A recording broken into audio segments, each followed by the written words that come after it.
curious to hear from him. How's he doing, man? How's he doing? What happened? I mean, Jenks. How are those clubs doing? Yeah. What's going on with you? I mean, I'm hearing too many disturbing things. I'm losing faith in you, brother. Yeah, well, what happened, Howard, was I went away for a while.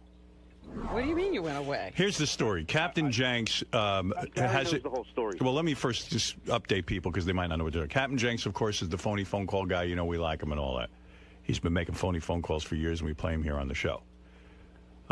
Then he started a little business where he'd show up at these bars. And he's been doing it for years. And do like Howard Stern Trivia Night and all these things.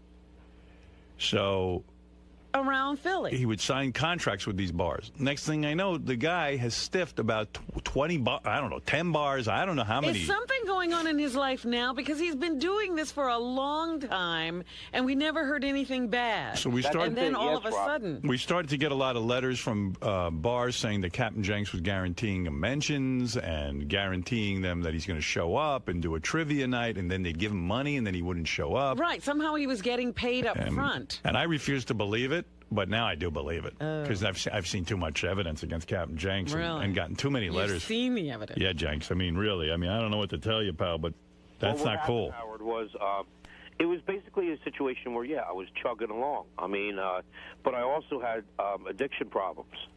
Yeah. And as a result of that, basically what happened, it came down to, first of all... What are you addicted to? You have no money. Yeah, I was like, what is this? Well, you have to understand something, Howard. There's no...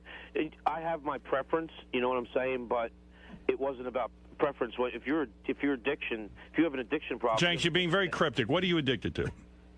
Well, my preference was prescription painkillers. Okay. All right? But if you're an addict to everything. You can't just stop one or the other. You got to stop it all. Right. So what were you doing? I was doing prescription painkillers.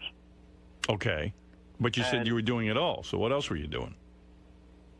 Well, prescription painkillers, drinking, stuff like that. Well, Jax, I remember a few years ago you called the show and you'd said you had just taken an Oxycontin and you wondered if I ever did because it made you feel incredible. Exactly. Do you remember saying that? Yes, I do. Yeah. Did it start before then or after that? Because it made it sound like you just took one and were high. It was going on for a while. Uh-huh. And is that what you were... Obviously, that type of lifestyle will catch up with you. And what was happening was then my car went, and, I mean, rent gets, not paid and this and that. Well, that's like, Chris Rock told Howard, if Artie's really fucked up, if you fire him, he'll be broke in 3 months. Right. But so what were you buying, man? You were buying Vicodins and Oxys and all that shit? Yeah. Exactly. Well, I don't understand. You're saying now that you got so strung out you couldn't pay. You were buying so many pills you couldn't pay your rent. Couldn't pay my rent. I'm just saying. Did you lose your job? Everything's gone. Today's the last place that I'm in my house. As of today. You mean you can't? Wait a second. You can't be on Oxycontin and work at a gas station? Well, you can't be an addict and continue. It has to stop. Here's what happened, Howard. All that shit, that's all heroin. It's just in pill form. It's opiate. Exactly. So you get addicted to it like you get addicted to heroin. That's how I started. But you think you'd be able to keep a garage job. But what happens is, in other words, first you need 10 to get high. Then you need 20. Then without 20, you're not even high. You're sick. Right. You're in withdrawal. So then you need 25 just to feel normal. Right. And then you want to be high again because you're an addict, so then there's no stopping it. So you'll start stealing from everywhere. Right. And Artie understands perfectly. So first you got to go through withdrawals, and then you got to go to, detox. Did you get Subutex? Or is that too expensive for you? That's probably too expensive for you. Well, see, that's the thing. So wait a second. I don't mean to keep interrupting, but let me stay on topic here. So how did you get into this whole thing with stiffing all these bars? Like, why didn't you just show up and do the bar appearance and get more money? Well, the first thing that goes is my car. Yeah. And so you can't get to her. So what I tried to do was rent a car every week, so that I could at least get to the appearances. And by doing that, that's opens up a whole nother can of worms. Whereas, you got to pay a lot of money to rent a car for a week. I could paint an exact picture of what he was doing. Probably he You know, because what happens is when you feel all right, you make plans. You know, right. I'll be there, I'll be there. And then, I don't know, this is the genius part of this. I don't know how in the fuck he got these bars to pay him in advance. I mean, I do stand-up and, you know. You have to wait. Yeah, you know, with the most legit people, and they don't want to send you something in advance. So I don't know. That's the genius part. But anyway, he somehow gets them to send him money. Then he blows it with pills, and then when the time comes to do the gig, he's strung out or he can't make it. It shows you what a bright guy he is, that he can get this business going and get money in advance, but he doesn't want to apply it to work. Yeah. But what I'm saying is the bottom line, what it came to is, you know, I mean, nobody really knew. I didn't tell anybody. But what it came down to is I finally did go to people that were in my life that were, you know, family, close friends, explain the situation, and basically what happened was it was like an intervention, and I went away to rehab. Now, do you owe Steve Langford an apology? No, he's still mad at Steve. Why? Steve was telling the truth. Yeah, but, you know, look, you don't want this truth to be known. No, the thing with Steve was, the whole Steve thing was, it was a catalyst. I mean, it initially turned out that I missed one or two. But then it got worse as the result went on because, you know, Jenks, you're still in a bit of a denial. I mean, no, because I'm saying I couldn't get bookings. Well, that's not true because you had Jenks. I know because we saw like 8 or 9 people before you went to rehab that were bookings that you didn't show up to, and I can't believe. So you got those bookings and you didn't make it there. Right. Yeah. So Jenks. Right, so here's the question. So now you're telling me you're homeless? Yeah, Howard. Jenks is getting out today. Right? No, I'm homeless, but I'm sober. He's getting out today, but he has nowhere to go. He lost the place that he was living, and he was telling me for whatever reasons he can't go live with his parents, so he's probably going to end up in one of those sober houses. How come you can't live with your parents? Well, you know, Howard, they're not in the best of health, and they're retired, and you know, I mean, it's not a situation where it's not an option. How do you have money for a sober house? You don't have money for that. I mean, you just got to do what you got to do to make it. I know I'm going to go to meetings today. But how do you go to a sober house if you don't have money to pay for a sober house? You got to do what you got to do. You know what I'm saying? What does that mean? We don't know what you're saying. He doesn't have to pay for it. He does not know. I spoke to him earlier this morning. He doesn't know where he will be sleeping tonight. Is that right, Jenks? That's correct. But initially, I don't think you have to pay for a sober house initially. Right. You got to do your best. Where are you right now? Well, this is my last morning here. Oh man. So that's rough. I don't even have any heat in my house. I mean, you know. Can't he move into your screening room, Gary, with the bar and the? Right. If you move one of the stools, could Jenks be one of the stools? So Jenks, you got to go get a job. Well, yeah, absolutely. Well, where's he going to work though? I mean, he's got you know, like a bad reputation. He can't get a recommendation now. Which is why he might be mad at Steve Langford. But anyway, I just want to ask James a question. We figured out that there's like 8 or 9 appearances that you didn't show up to. So where did that money go to your habit, or where did that money go to? Well, renting cars. I was chugging along, and like I told you, Gary. Yeah, but that doesn't make sense. You were making enough money where in the past you were making a profit. So now you got that money and you go to the appearances. How did you lose it all? Oh, it all goes to the pills, sure. He says he was chugging along, but he was chugging along stiffing people. Yeah, right. He'd start doing nasty shit. Hey, where would you get the pills? From a dealer? Would you try to scam like pharmacy shit? Like how would you get the pills? I never scammed a pharmacy, but you can get anything off the street, Artie. Yeah, but how much were you paying for it? It gets expensive. How much is one Oxycontin? Well, I mean, on the street, you can get it for something like 20, 30, 40 bucks. 40 bucks a pill. A pill, yeah. Wow. So those are 10 pills. That's one appearance. See, that's the thing. That's why people graduate. See, I never graduated to heroin, but that probably, my therapist at the rehabilitation center said that would have been my next step. Yeah, but that probably would have been a good move for you. Yeah, actually, that makes sense to go on heroin. Better for your liver. Economically, it's a good idea. What? Yeah. And now, for like were you taking 30 milligram Oxycontins? 80s. Oh my God! And so you would need 10 80s a day type of thing? Something like 6. Yeah. Wow, 80 milligrams. That's 400 milligrams. But the bottom line is here. Did you ever resort to like blowing guys to get money? No, never happened. Good. All right. But the bottom right line size here is that I just wanted to, I clean myself up and sober up. And what I'm doing now is just trying to get myself back on my feet. All right, good. And I want everybody to know that I had appearances with. I'll do the appearances. I'll do whatever I got to do to make it up. You will honor your appearances. It was never my intention to not show up. You're a good man, Jenks. I'm pulling for you. I'm just doing my best to get everything back on my feet again. Yeah, all right. All right. Prescription pills are bad shit. It's just I go to meetings all the time and stuff like that. And well, I had no idea you were struggling with this, but I am very, very. Nobody did. I'm very, very happy to hear from you because I was worried about you, and I'm glad that you're straightening out your life. All right. Thanks. Jenks, I may have to keep it on the straight and narrow. Yeah, Jenks, I may have to call a station and say that you're dead and see if they'll report it, like you did with me, because now it looks like you have the same problem, don't you? They have the death toll on me.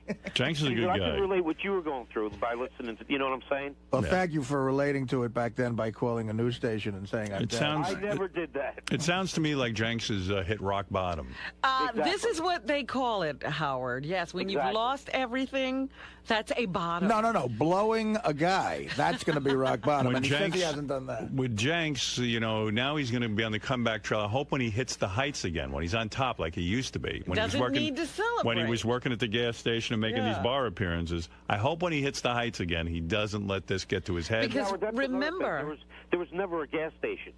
What? Oh, really? What did you do? See, well, the thing is any place that I worked didn't want me to come out and say that, who I was. Right. Oh. So they say if you it would be a situation where if you ever say where you work on the show, then you're going to lose your job by the next day. Oh, so you didn't work it again. So I would say that just so that I wouldn't, lose my job. So what was your profession? Well, I basically did any jobs that were around. Yeah, so... Yeah, but you're indicating that you were employed steadily by someone because they got mad at you. Who was that person? I mean... No. What, I just what type of... Were you a school principal? What was your real occupation? Actually, at one time, I worked for... I don't even know if I should say this. I worked for U.S. Healthcare. Oh. And I was basically told, if you ever say... I was called into the office of like the president of the company, and I didn't know why. And he said, if you ever say where you work, then that's it. I'll tell you how brilliant this guy is. You see, here's a guy. He won't tell us what he does. He still hasn't done. He worked for the CIA, obviously. One of the things that is the reason I got to tell you how brilliant this guy is. Here's a guy that used to, he'd get through to every major news organization and make these phony phone calls. He was, the night Bob Hope died, who was on CNN as his longtime writer? Oh, I love that call. Captain Jenks. That's one of his best. And, it shows you he's a genius. I've said for years, once in a while you meet like flim-flam guys who scheme. They can never have a straight job. If and they're brilliant. They're brilliant. Criminal mind. Now, I'm not saying that Jenks is a criminal. He's, but he's one of these guys. He's so brilliant with these phony phone calls and things. And the way he would set it up, sometimes he'd have multiple phone calls, all kinds of things. And I got to figure there's a place for this guy if he could just straighten his life out because he's a bright guy. There is a place. It's called the Sober House. Well, all right. Well, you know what I mean. After the I really Sober would House. love to know what he did, like what kind of skills he has, but he won't. What kind of what? No skills. Skills. He doesn't have any skills. You tell his skills are phony phone calls. He's a con man. Hey, Jenks, did you go through withdrawals on your own? You just got through it on your own? Yeah, well, when you go through rehab, what they do is they kind of wean you off over the day. Oh, so you had medication. Process. Yeah, he had medication. And I've even considered methadone clinics and stuff like that. But then you also have to figure if you do that, then you're just substituting one drug for another. No, you get addicted to methadone. Right. So I'm trying to do it just with nothing at all, and just go to the meetings, and the meetings help. I'll tell you what, Jenks, to get you back on your feet, I'm going to give you $500 cash courtesy of Sex Drive on DVD. It's ruder, cruder, and nuder. Then what? Than anything. Oh. Own the unrated cream-filled edition of Sex Drive on DVD and Blu-ray tomorrow. As a matter of fact, I've seen Sex Drive. It's a funny movie. Yeah? Yeah, I watched it. And the and the unrated version is real good because just in the middle of the movie, they just have naked chicks walking around. Like you'll be in the middle of a scene. It doesn't have anything to do with the scene? Nothing. and just all of a sudden, there's a naked girl waving. Just they cut it in. I love that. Oh, my goodness. It's like if they put Spider-Man in every movie just so you could say hi to you. Anyway, okay, Captain Jenks, there's $500 for you. I appreciate that. All right, you're welcome. And if I had an address for you to send it to, that'd be great. Well, we'll figure out a way to get it to you. Yeah, I know. I could, have it sent to my family or something. All right, hold on. He would appreciate a wire. So, Gary, are you surprised by Captain Jenks' revelation today that he's been on drugs? No, I knew there was something wrong when I spoke to him like 3 or 4 weeks ago, maybe like a month ago. I told Howard he's all agitated and was just acting weird, and I thought there was something wrong with him then. I didn't know it was drugs, but I had a suspicion that it might be. Now, are there going to be any repercussions? Because, he's using the Howard Stern show's name by getting these gigs. Well, is Howard going to cut him off or anything? But we don't have him on in the sense that, like, he doesn't even get to come on the show and plug. True. He hasn't plugged anything on the show in over 2 years, so, he sort of does his own thing. I'm not happy about the fact because I think that people who work hard and have a business shouldn't lose money to a guy who's doing it in the name of the show, but I really have no real control over him, so he'll have to regain everybody's trust and see if he can go back to doing it again. But, we'll probably have him back on the show, have him in, and he can explain exactly what was going on, and then Howard could decide what to do from there. Listen, we're reporting the story, but the Stern Show was initially contacted by bar owners. We then got contacted by a lot of bar owners. And the story is really in response to all these people who claim that they were hoodwinked and that Captain Jenks took the money and did not show up for these appearances. Now, as you remember, a month and a half ago, Captain Jenks was on the air on the Stern Show saying, Langford's lying. This isn't true. How dare he? Well, again, if we go in that studio with a news story, it's solid. You can bank on it. You had your facts. Yes, we don't go in there unless we have our facts. Lisa G., speaking of her, here she is with some headlines, and then I have to get to about a million things. Howard 100 News spoke to Sam Simon over the break, who was with Artie Lange in Las Vegas on a taping of Sam's new TV show for the Playboy channel called Sam's Game. I fit a lot of Vegas into 40 hours. Oh, did you? Yeah, did you I didn't fall off the wagon. No, but no drinking. I shacked up with a broad and I gambled quite a bit. Did you now, drink? Is this a paid girl? No. This is actually a girl. Well, it's a girl who used to be paid. She doesn't charge you anymore? She sees a future with you? I might be falling in love with a hooker. Is that true? I really do enjoy this girl's company. But wow.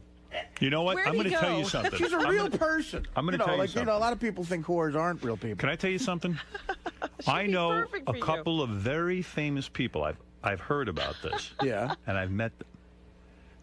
Who have gorgeous wives. Right.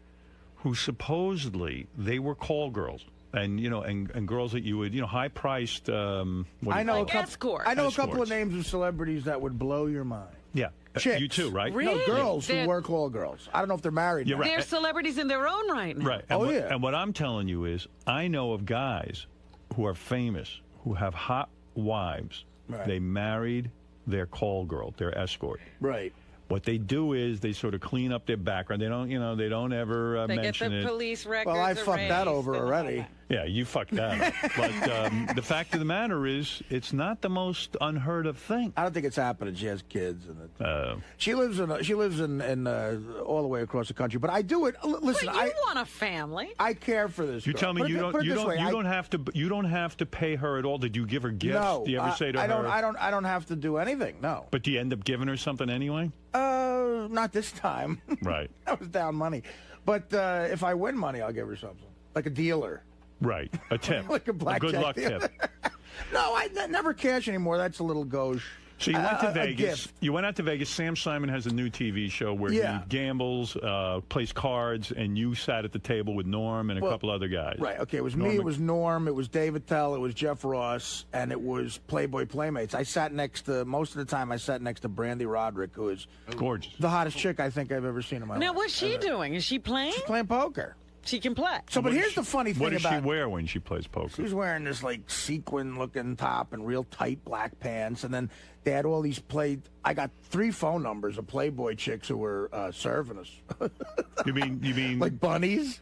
And you were able to get their phone numbers? Oh, yeah, texted them and everything. I got a gig. He's a big star on the show. I got a gig at the Hard Rock Cafe in Vegas, June 27th, and 3 of them are coming. It's a slam dunk. Do you think, really? Do you think they're interested in sex? What do you mean? I know. Well, a couple of them, it's a slam dunk. Are these girls who appeared in Playboy magazine in the pages? They're bunnies. They served us food. I don't know. So they're bunnies. Yeah, a couple of them did. But they were in the magazine. Yeah. That's high-level printing, yes. I mean, you're talking, this one might be the hottest chick I've ever seen in my life, this girl from Michigan. And you got her number, and maybe there's yeah. She's very sweet. All right. So you go to the TV show taping. You play cards for what, charity? And Ralph was there too. Ralph is there. Okay, so Ralph. I don't know. At the table? Look, I don't know I don't know the details. Okay. How does Ralph end up? I was told that Sam flew Ralph out first class. Wow. Gave him, and now we stayed at the Palms, which is a beautiful hotel. The Palms has a brand new tower that is all just luxury. It's not, not a casino. You know, at the Hard Rock sometimes you could hear the casino going on all night. Yeah. This is for people who don't want to hear all that shit.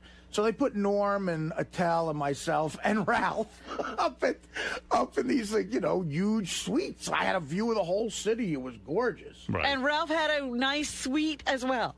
Ralph told me he had the same suite I had. Wow. And he got flown out there first class, and he was there all week. And he was playing in the game like it was celebrity. It was all comedians. And Ralph. Playboy, centerfolds, and Ralph was there. I mean, Now, does Ralph sit at the table, and is he part of the taping of the TV show? So he is a celebrity. Yeah. Yeah, all right. And he's billed as Ralph from the Howard Stern show? He's billed as Ralph Sorrell. That's what I saw on my thing. All right, okay. So here's the funny thing about Sam. Now, we're playing on the Playboy channel.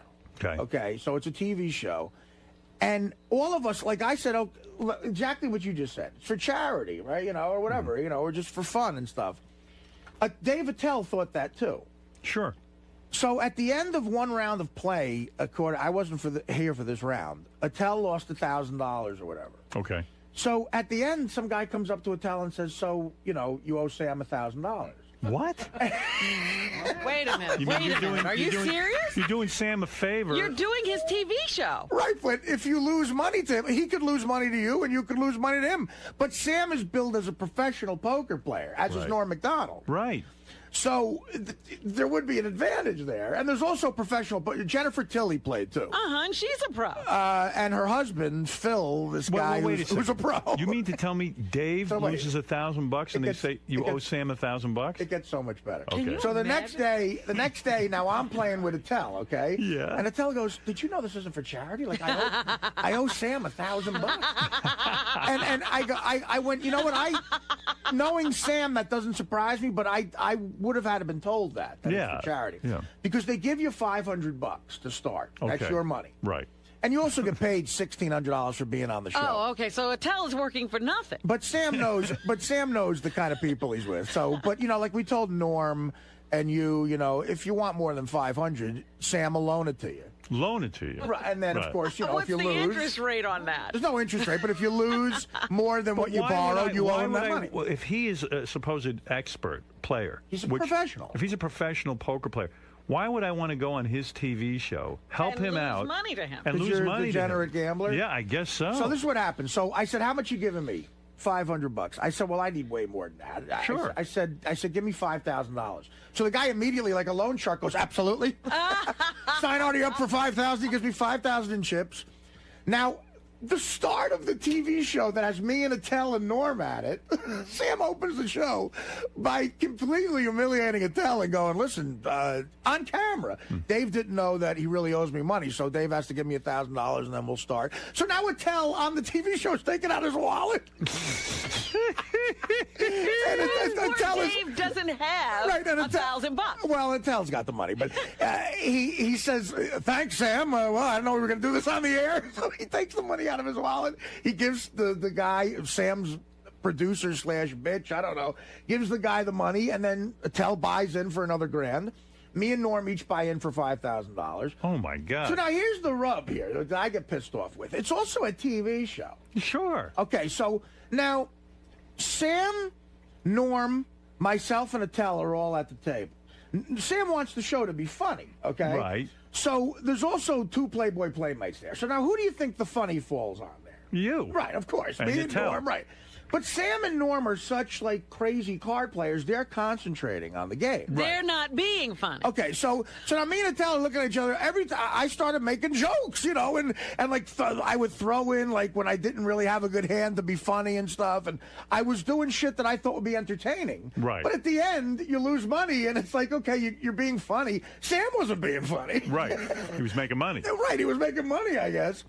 And then me and Norm started doing some stuff. We were trying to be funny. Let me get to the bottom line for a there's second. two different things going on here. There's a poker game for real money, or are we trying to entertain people? Because I can't concentrate on both things at the same time. Absolutely not. So, well, why are you feeling all this pressure? I started getting a little pissed off, and I started playing for real. Okay. I started really getting into it. So now at one point I was up 11 grand. But you know what this is like? This is like being asked to do a guest starring role on, let's say, ER. Right. And then being charged a hospital bill. I mean, I never heard of a show like this. But although I have to hand it to Sam, it is a reality show. You're really playing for real. It's like doing Letterman, and at the end of Letterman goes, listen, I'm a pro pool shooter. You want to shoot pool for me? Right. Yeah, I mean, all right, so anyway, you start to play for real. So now I'm in the game now. But me and Attell, we're casual poker players. Me and Attell are now in a game with a Playboy playmate who's hot as hell, which is very distracting. Now, and three professional poker players. Is the playmate putting up her own money? Brandy Roderick has that kind of buy-in? No, she just took the $500 from the game, and she would. You get $500. Is Sam really going to take her money too? I don't know if he did, but she didn't have any chips in front of her at the end of the night. But listen, if you only bet the $500, you don't lose anything. Right. I lost. We lost because I put an extra $5 grand in. Because I wanted to, play like a real thing. So now, I'm up $11,000. Wow! At the end of the first round. So if we stop there, that would have been it. But they take a dinner break and we do a second round. Okay. Now, they send me out into the fucking casino with, I'm like, fuck it. I started really gambling. I'm playing craps, and then so I go up to my room and I call this broad. And the producer of the show says, look, you got to come back down and do the second round because, like it's a TV show. Right. So I'm like, all right. So I go back down and I win the first couple of hands. And then me and Norm get involved with this hand. Now, Norm is a really good poker player. All right. And I've played poker with him for years, but I kind of know. Like, I'm not going to say he has a tell, but I kind of know when he's got a hand, I think. Because Norm is great at making an I don't give a shit face about everything. Right. So, it comes down between me and Norm and whatever you got. I mean, so many people know about poker now, but I had a pair of kings with like a queen high. Okay. That's all I had after the flop with everything in beginning. So me and Norm start gambling, and I can tell by the last card, the river card, that he doesn't have anything. Right. But so I bet a lot of money. He bets a lot of money, and then I go all in to end this one round with Norm. On the river, the last card, Norm gets a flush, an ace-side flush. Wow. Okay, so and it looks like he played it perfectly, and I'm like, oh, so I'm making jokes about it. Again, there's cameras all over you, like be funny or do something. So I lost probably all 11,000 on that hand. Oh. Wow. I buy in for another 5. Okay. So we finish out the last couple hours, and I ended up down money. I ended up down like $8,000. I think Attell won money. Norm must have been up, and Sam was up money, I'm sure. But the second round, Jennifer Tilly stayed. Me and Jennifer Tilly did a movie together. So the whole time we're telling stories about the movie. Well, can you leave the game? Let's say you're winning, and you say like a real poker game. I want to leave. Not until I want to take my money and go. But what if you're losing and look, Brandy Roderick? Then you can go out. In? They have people that just the first playmate dropped out in 10 seconds. Right. She lost her money. Okay. And then Brandy sat down, so she was sitting right next to me. I keep ordering food from the waitresses. Like, there's a lot of distractions going on. So at the end of the game, Sam closes everything. Sam has a catchphrase, too, by the way. Oh, what's his catchphrase? I go, what's your catchphrase? He goes, watch, you'll love it. So Sam looks, that arrogant Sam, he looks at the camera and goes, okay, we had a big excitement here, a couple of big hands. I think Artie's down some money. This is Sam Simon. Remember, it's just a game. Remember, it's just a game. Because he's got all the money. Right. So now here's the funny part. The producer comes up to me, the guy who's going to tell me how much I owe Sam now. Right. At the end of the night, and I'm aggravated. Sam's trying to close the show, and I just go in back of him every time and fuck it up going, I lost money to the guy who created the fucking Simpsons. I said, yeah, you got to kill me to get that money. I'm not fucking sending you this money. But I pay my debts, whatever. What? So I'm figuring out, I'm trying to count to figure out how much I'm down. But this guy who produces the show, he knows. He's keeping track. He knows everything. He comes up to me and real casually off camera says, listen, we did the math. Okay, listen. You owe Sam $8,010. But I'll tell you what. Let's call it $8,000. Oh, isn't that nice?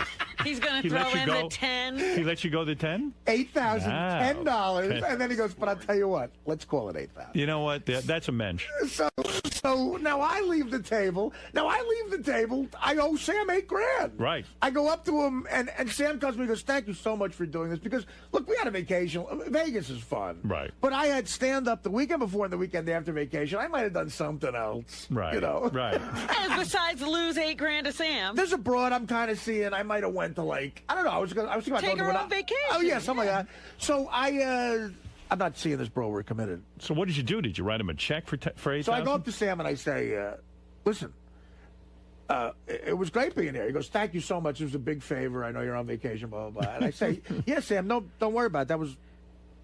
You're welcome. I'm glad to do this for you.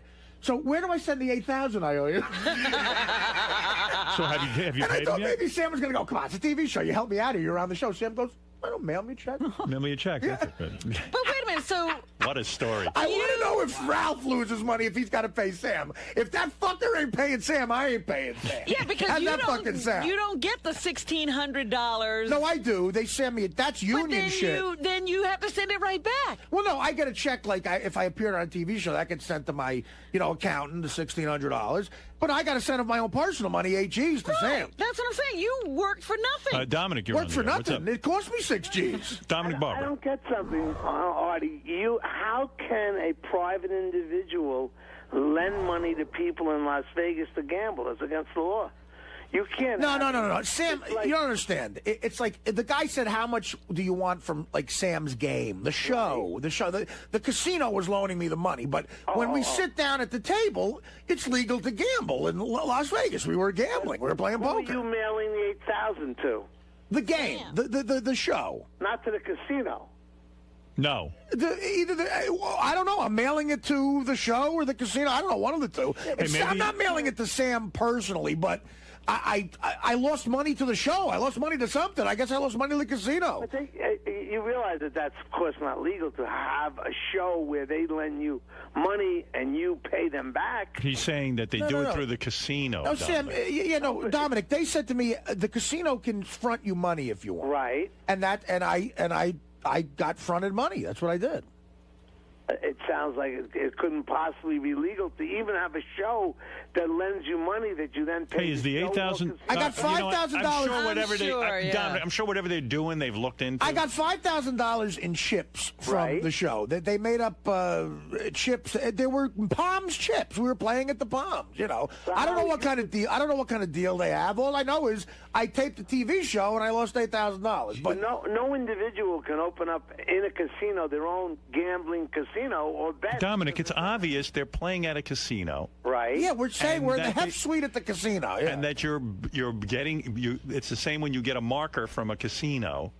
And now Artie owes $8,000. Probably Sam was paid already from the game, and now he owes money to the casino. I don't know. I don't know. Sam can explain it. The bottom line is, I taped a TV show, and I owe people money. Yeah, I don't want to get caught up in that, but it sounds like the $8,000 at least is a tax write-off. Maybe, possibly because you were taping a TV show. I don't know. I don't know that that's the case. I don't know. I'm asking. I doubt it. So Howard Stern could open up in a casino the Howard Stern game, have people play, make a profit or a loss, and film it. No. No, Dominic. That's not what happened. This is the way I understand it. You go to a casino and say, we want to tape a TV show. Right. Which is a poker game. Right. The casino, as you know, has poker dealers. Right. And you go there and you buy in. Right. Now, how you buy in is up to you. You can say to the casino, I want to have a marker. which is essentially what it sounds like Artie has done here. He has said, look, I don't have the money with me right now. I want to take out a loan. You know, I want to take out money. At the end of the game, whoever wins the chips goes in and cashes out. Now, Artie owes money to the casino.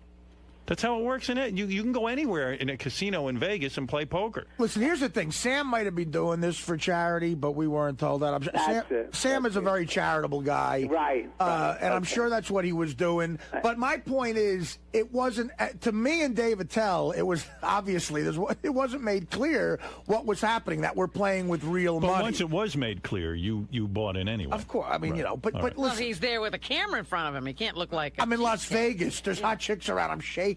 Yeah, give me money to gamble with. And you're telling me... I'm sure knowing Sam as wonderful as he is and charitable is, that he didn't do anything intentionally, but I don't believe that a casino can have another organization front like that. Right. You're not listening to what Howard was saying. You're not following. But it's okay. Listen, I got to go. I'm telling a story. I doubt, you know, and obviously it's a funny story. I lost money. I doubt Sam did anything wrong. No, I know he did. But maybe it all went to charity in the end anyway. But it is hilarious. Artie wasn't in on the deal. He doesn't know how it's structured. No. But so afterwards... That wasn't the point of the story, to find out whether it's legal or not. Yeah. We're assuming the legalities have been checked into. Thank you, Dominic. Believe me, there was nothing but law enforcement officials. Let me understand something. So you're telling me you didn't drink, you didn't do any drugs? Not even close. Wow. You just lost money. And so anyway, so at the end, I was going to fly home. We finished playing the last game at about 3 a.m., and I was going to fly. And then afterwards, me and Jeff Ross and a couple other people, and Ralph, Jeff Ross and Ralph went up to the Playboy suite to watch them shoot the beginning of the show. Right. The beginning of the show is this insane Playboy suite in the Palms. It has a pool. I'm going to explain this. Like, they have 4 suites where the pool juts out like into the sky. Like, if you look, it's an enormous balcony if you look up, so it looks like a peninsula or something. Right. And the balcony is a pool. So it looks like, and the pool is all glass, so it looks like you're swimming in the sky. In other words, like you're almost flying through the water. Mm-hmm. And it was loaded with Playboy Playmates. Like, how does Playboy afford all of this? I mean, they're on hard times. Playboy. Well, again, I think that that's a licensing the name kind of thing. The Palms. They have the Hef Suite, right? And there's 4 suites like this, and the pool in the Hef Suite has the Playboy bunny and everything. But the more important thing was, so at 3 o'clock in the morning, we go up there, and Sam has worked it out where him and Ralph is in the beginning of the show. Mm-hmm. There's a bit they do in the beginning. It's Sam and Ralph. Like, they're connected now publicly. How did Ralph get to be his sidekick? I don't know. But right, so, at least Ralph's got a job. Yeah, that's probably how Sam got him money to get flown out there. Like, look, you'll be in the show. It's a write-off. Okay. So Sam and Ralph are surrounded by 12 Playmates. So they're shooting with the Playmates. Now, me, Jeff, and Ralph are watching these Playmates. They got thongs on and bikinis, frolic in the pool. Wow. And they're throwing us the beach ball and stuff. We're going, like, what's going on? Like, can we fuck these girls afterwards? Do they have any kind of commentators? Well, Sam and Ralph are the commentators. They're waiting for Sam to come up there and shoot it. They're getting, like, B-roll of the girls playing. And Right. And me and Jeff and Ralph were like standing on the side of the pool talking with these girls, like, and the camera guys and shit have work to do. We used to look like hungry wolves, like, just drooling. Sure. So I get so horny now. It's 4 o'clock in the morning, 4:30, and I have to have a flight at 6:55 a.m. Right? How do you stay up that long? I don't even know how to do that. I had slept till about noon that day. It's Vegas, you know. Okay. I don't know. I mean, right. Go ahead. I don't get bored in Vegas. Right. To get Gary in trouble. So so now I'm kind of horny from these broads, and one of them was kind of, I was talking to her, and they're like, well, we have to stay here and shoot this all day. So I call this chick that I know, and the hooker. The used to be hooker. Let me ask you, and you really think she used to be a hooker? She's still a hooker. But... In my life, Howard, let's calm down. She's not a hooker. You get her for free. I understand that. I don't know what she does. You don't ask. Right now, she could be fucking a guy for money. I don't know. Right. I don't want to think about it. Okay. Right now the girl because you have feelings. Right now the girl I'm dating could be shitting. I don't want to think about that. Right. So I call her up, and I'm like, it's either jerk off or call this girl. And when you're in Vegas, there's always options. And she was around, and she came over. So when she comes over, she must fuck great because she gets paid professionally to do it. She's such a doll. She looks like who is a couple of people here have met her. Dan, the Song Party Man. What did he say? She's smoking. Smoking hot. She looks like a. I showed you a picture of her once. You did? She looks like a young Nicole Eggert. Oh, my God. Like a young one. And you wouldn't deal her to anybody else. Like, this isn't the girl you got for JD or anything like that. What am I, a jerk? What do you think, he's an animal? No, the girl who blew JD and fucked JD was a different girl. So somebody else set that up. That was the best. JD's at Nobu. Clearly a whore comes over. So she shows up to your room. She comes up and I know everything about her now. I ask about her kids. I know her kids. How long does it take after the small talk before she starts fucking you? This was quick because I told her, I said I was horny. So I ordered some food and yeah, Tracy Morgan showed up and blew. You know what happened to Tracy Morgan over vacation? No, what'd he do? He's the funniest guy on the planet. Tracy, do you know about this, Robin? No. His fish tank in his apartment caught fire. I mean, how does your fish tank I don't know, catch fire? He's the greatest. It's full of water. His fish tank caught fire. And then I think he burned. I don't know what happened. He burned down half the building. What do the fish do? They're like, wait, we're in water. Survived. I don't know. Our water is boiling. I think we're at dinner. So how does your fish tank catch fire? Yeah, go ahead. She shows up. I call up my friend is the producer. This girl that I've known for years produces Sam's show, and I said, listen. I'm shacked up with this broad here like that. She's known me forever, so she understands what could happen in Vegas. I said, just make it like the Red Eye tonight. So I changed the flight to the Red Eye, and it was like the Keith Richards style. I shut all the windows in the suite, put tinfoil up. I wanted no light in there. And me and the chick were in there for just 10 hours together, getting room service. For 10 hours? How many times do you bang this chick? I don't know. We fell asleep a couple of times, probably 4 times. Wow. And for free. Yeah, she ordered champagne, which I didn't touch. Right. And really, you were partying with her. You're banging her. No She's party. And when champagne. you kiss her, you can taste the champagne and you don't break. You could have had one little champagne. I don't kiss her. No, I didn't do a goddamn thing. No booze. Would no you say nothing. this has turned into a Pretty Woman kind of scenario where you're falling in love with a hooker and I'm Richard Gere? Yeah. Well, yeah. No. No, it's not going to happen. I could never. Something. You whispered under your breath a few moments ago, I'm committed. No, I said I'm not committed. You're not committed. You wear rubber when you're with this chick? Absolutely. You do? Oh, yeah. Seriously? Even for a blowy? No. It started out that way, but no. Now they're in love. I always wear a rubber, though. But no kissing? Really? It's like that, huh? No. No kissing? No. I mean, now there's kissing. Yeah, we can't. But it's I know her. She's a good girl. She's all right. Wow. Everybody's got bills. You got a picture of this chick right now? No, I have one. I'll get you one. Give me a picture. I showed you a picture of her. I'm confused. You thought she was hot. You showed me the picture of her before you became emotionally involved with her. That's why I didn't pay. Now that she's your girlfriend, I want to. She's not my girlfriend. She's not my girlfriend. No. She going to come to Jersey and hang out with you? No. That's not for her. That's been discussed, but no. No. Why not? Maybe at the Shore House. As Robin knows, I'll have any type of broad at the Shore House. Your mom doesn't go to the Shore House. Oh, yes, my mother has her own. His mother decorated. My mother, are you kidding me? My mother has her own wing. She has a suite. So if a whore shows up. No, it's not going to happen. It's not going to happen unless my mother's away. Unless my mother goes on the Sounds to me like you're falling in love with this girl, but you're worried about what society's going to think. No, would I worry about society? Look at me. In a weird way, yeah. No. There are areas where you worry. There's a lot of complications with her. The kids. That's one. Also, where she's from and geography and everything else. She could move. What's to stop her move from right moving? into that shore house. Calm down, Robin. If my mother goes on the summer-long cruise I'm trying to get her to go on. The way I'm thinking about it is you got a whore for free, and you had to pay Sam Simon $8,000. So you're kind of sort equal. of made out of you. Yeah, you did okay. Now, in regular gambling. Go ahead. In regular gambling, I won $12,000.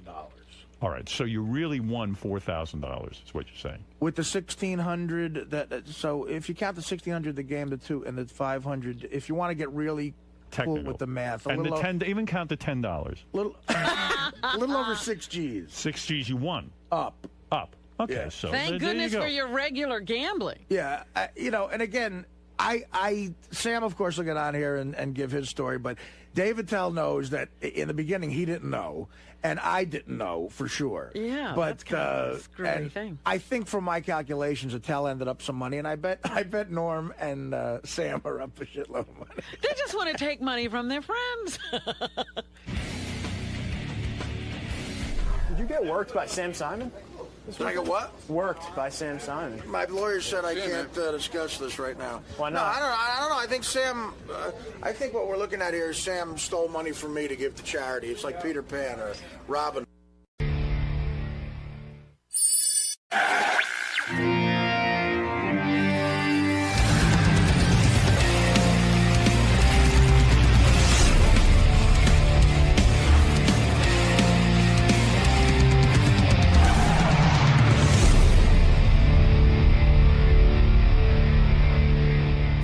Where is Lisa? Is she around here? I don't know. I mean, she's on her way. I just called. Oh, good. Okay, yeah, go ahead. I was going to say, I'm a long-time fan of the show before I started working. And I just know as a fan, I would have paid anything to get close to the show in any way. Right. You know, and I always thought it was awesome that you didn't rip off the fans that way. Right. I would have paid hundreds of dollars to eat with, Gary or something, you know? Right. And it's just like, because I know as a fan, you just want to get close. And I really think Lisa's taking advantage of the people that just want to touch the show, to get close to the show in some way. And I don't think it's right to take advantage. Yeah, Lisa, I'm trying to figure out why I'm turned off to your sweet and greed. I'm really struggling to give you exact words why, but it just doesn't seem like there's enough value there. It seems like you're taking advantage of my show and charging people $100 to meet you because you're on the show. My talent is baking. But you're not giving a baking class. No, but I'm baking mostly everything that's there, and they'll get a chance to meet me. The guys do. But when every time you say they get a chance to meet me, I don't know why that bothers you. I don't do stand-up comedy. What am I supposed to do? I can't go and they're doing the same thing. Maybe do nothing. I have been doing nothing. Maybe not charge people $100 to meet you. Like maybe let them meet you for free. Then why don't the comedy shows? How come they're not for free? Because they're doing stand-up comedy. They're doing a show. What? Scott Salem's a show? No, it's not Scott. JD's a show? No, it's the Shuli and the two other comics. Okay, so why is Scott and JD making money? Or Ronnie? Well, maybe you should have joined that group. Hold on. Yeah, maybe you should go on the road with them. Why? Yeah, that would be fun. What I'm saying is because wait a minute. Why are you knocking our show? That's what I don't understand. No, but can I just say something? I'm not knocking your show. I never said I was a comedian. Let's get that straight. No. What I'm saying is, hold it. Before you hijack this conversation. See, but because his whole show is a show. And it's kind of a joke. But when they come to see you, there's not even a show. Like, he does get up on stage and, like, entertain the people. I mean, it's shitty girls entertainment. Up to take their clothes off. Well, he does. I mean, he does something. You just said it's shitty. It's a shitty show, but it's at least an attempt to entertain. All right, this is my attempt. Yeah, but your attempt is to do nothing. Hey, I was thinking, while you guys are here, I was thinking about this whole Lisa G thing and the sweet and greet party. Yeah. Because I was trying to wrap my head around it yesterday, and I couldn't quite figure out where I stood on it in my head, But one thing did occur to me, and I really do feel this way, that if Lisa's going to use the show to get, the only reason people are going to see Lisa's Sweet and Greet is because she works on our channels. I'd surely be the first one to attest to it with the Ronnie Block Party. Absolutely. But the distinction I do make, and it was brought up on the show yesterday, Shuli and the guys always have Howard TV there or the news department, and they provide something back. They provide a television element or something or a radio element. And it did rub me the wrong way when Lisa yesterday said, I mean, in a real way, like Lisa said, hey, I'm not doing this for TV. You can't pick and choose.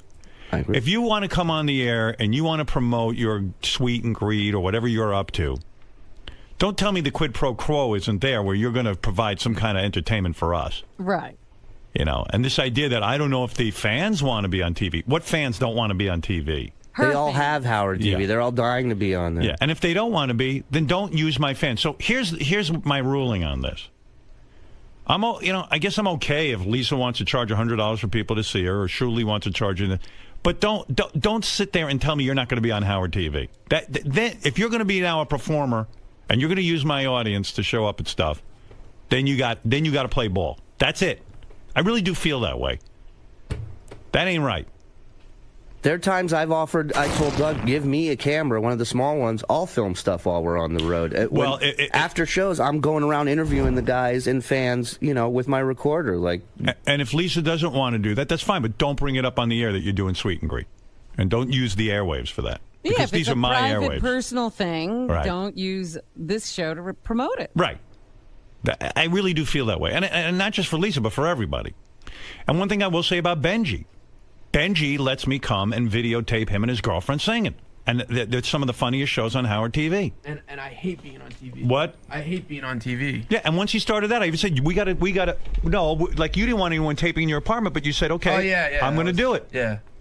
And that's fair. I can't understand why she wouldn't want it. It would make it... Well, she's not understanding that, actually, that's the only thing that's... If you're going to be in this business and you're going to be on the Howard Stern show, if the TV is there, it actually becomes something people like. They even pointed out yesterday that they were on the balls of their butt with the Ronnie Block party until you saw the footage and it went on Howard TV. Yeah, what you do is you pray that it gets on Howard TV. You're 100% right. And then your business grows.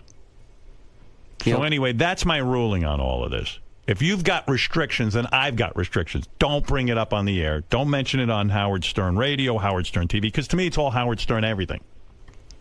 It's a business. Howard, if you care, Lieberman gave me sort of an update. What's up? Tell me the update. She called everybody who bought a ticket. Yeah. And everybody except for being on TV except for one person. Yeah, so she's trying to figure out how to handle it. I got it all figured out. Never, ever bring up anything you're doing outside of these channels again. And if that person doesn't want to be on TV, tell them not to come. Refund their money. Right. But from now on, everything is on TV. I don't want to hear people telling me they're picking and choosing, because I'm picking and choosing. I'm picking and choosing. And if you choose not to be on the team, then don't do it.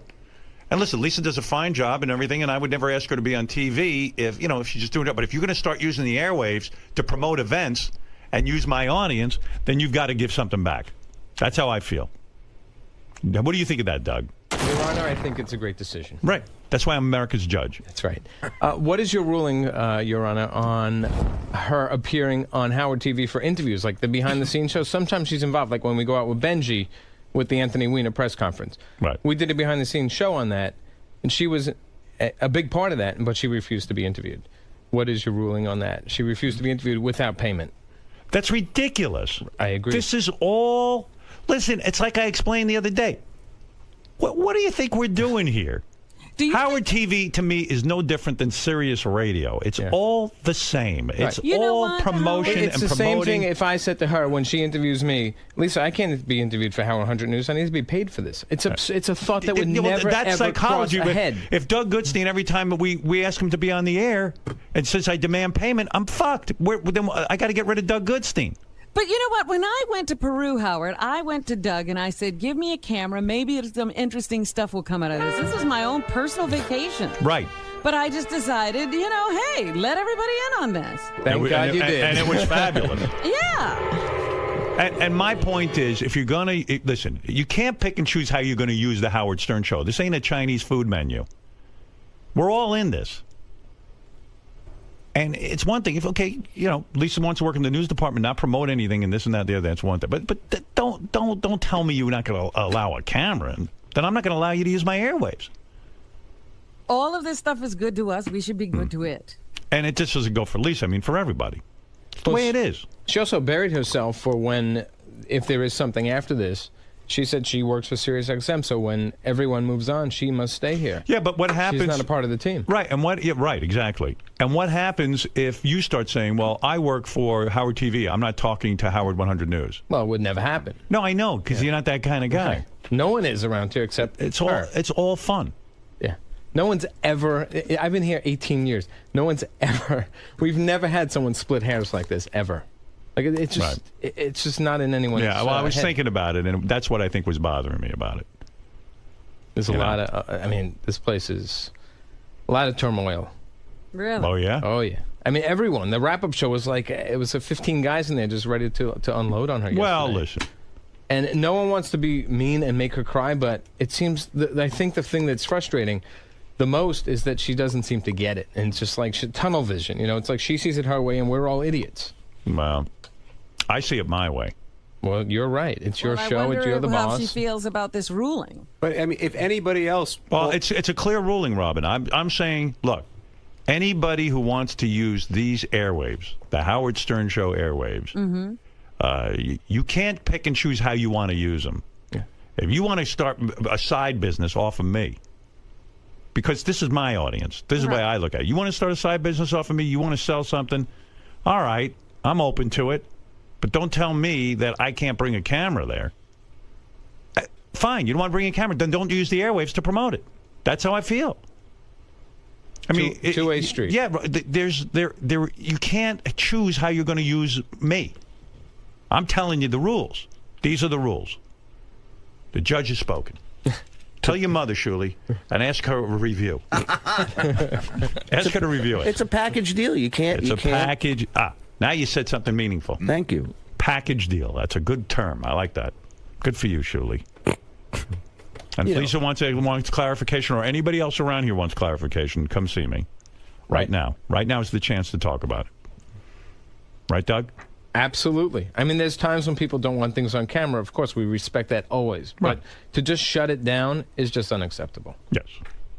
The thing I don't get is putting it on Howard TV is only going to help. I mean, you may be in embarrassing situations, but ultimately, it's only going to help your product. By the way, Howard TV did a behind the scenes of me at AGT, which you sent me to watch last night, the preview.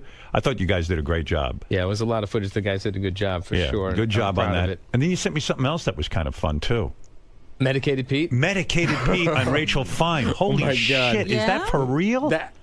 Dude, either he's the best actor in the world or... What's happening? Rachel Fine on Fine Time. For those of you who have Howard TV, you got a real winner to look for. That is also, we use it as like a promotional show. It's on HowardTV.com. I was riveted. I had dinner plans. And on HowardStern.com. Yeah, you can see it. Oh, you can see it. You can see it for free. Yep. Oh, good. On HowardStern.com. And HowardTV.com. Yep, it's up there right now. You got to watch this. It's a free show for anybody who wants to see it. Fine Time. Rachel Fine. You know, Richie Wilson's fiance. Yes. She's on there with Medicated Pete. And Medicated Pete doesn't know how to eat. So while she's interviewing him, she offers him a cupcake. Yeah. Like one of those big cupcakes that we have outside from, what's that place? Crumbs. Crumbs, yeah. Like a big giant cupcake. And he's like, oh, you know. He starts eating. And somebody wrote a comment underneath that he says, Medicated Pete eats like an iguana. The cupcake is Robin all over his nose and his lips start turning purple, and it's like he can't swallow or something, and he starts to eat it, and it's like he's like. It's like, you know, when brindlefly starts to eat, in, you know, and he has to go, oh, excuse me. Excuse me. It's the most disturbing thing. And while he's talking, he's eating, and it's such a train wreck, fascinating piece of tape that I was late for dinner. I had dinner plans, and I had to finish Medicated Pete's interview. I didn't think I'd be that interested. I honestly watched it at least 10 times. I just watch it I just put it on and let it loop. Well, basically. The reason it's genius. Who is the genius that said give him a cupcake during his interview? I think it was probably Richie Wilson's idea. Richie Wilson. Yeah. That guy's a genius. That is incredible. Immediately triple his salary. Okay. Oh, that's right. We have no money. But look, there he is. Look at his face. Oh, right. Oh, he looks like he just made a Bukkake video. Yeah. That's on HowardStern.com and HowardTV.com and on Howard TV, the channel. Yeah, Howard TV. Oh, now, he can promote on my channels. And it's brilliant to keep interviewing him while that's going on. Right. Do you think, can I tell that weird story I told you about him the other day to prove that he's really out there? What is that? The one about that Joe Walsh's manager told me?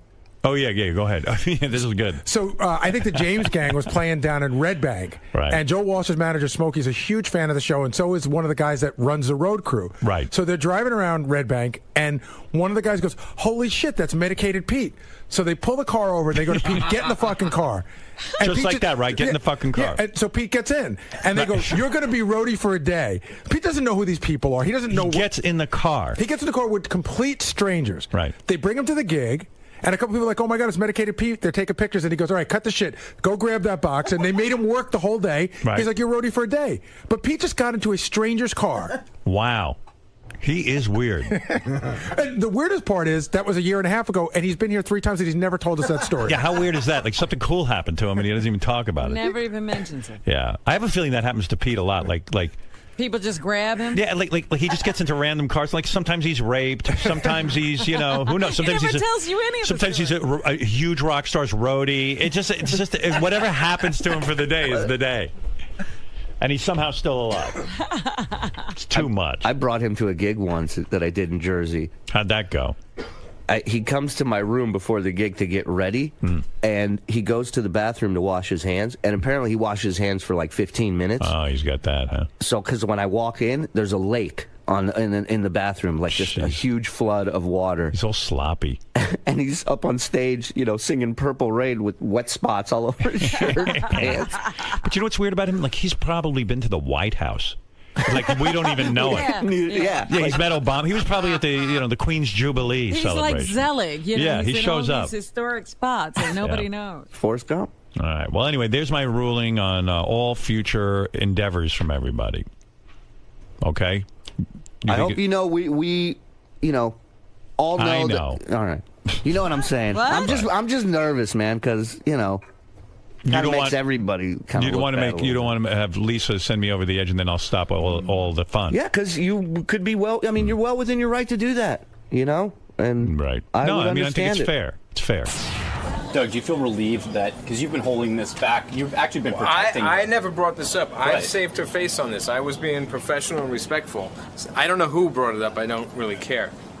But someone else brought it out yesterday, and obviously it came up.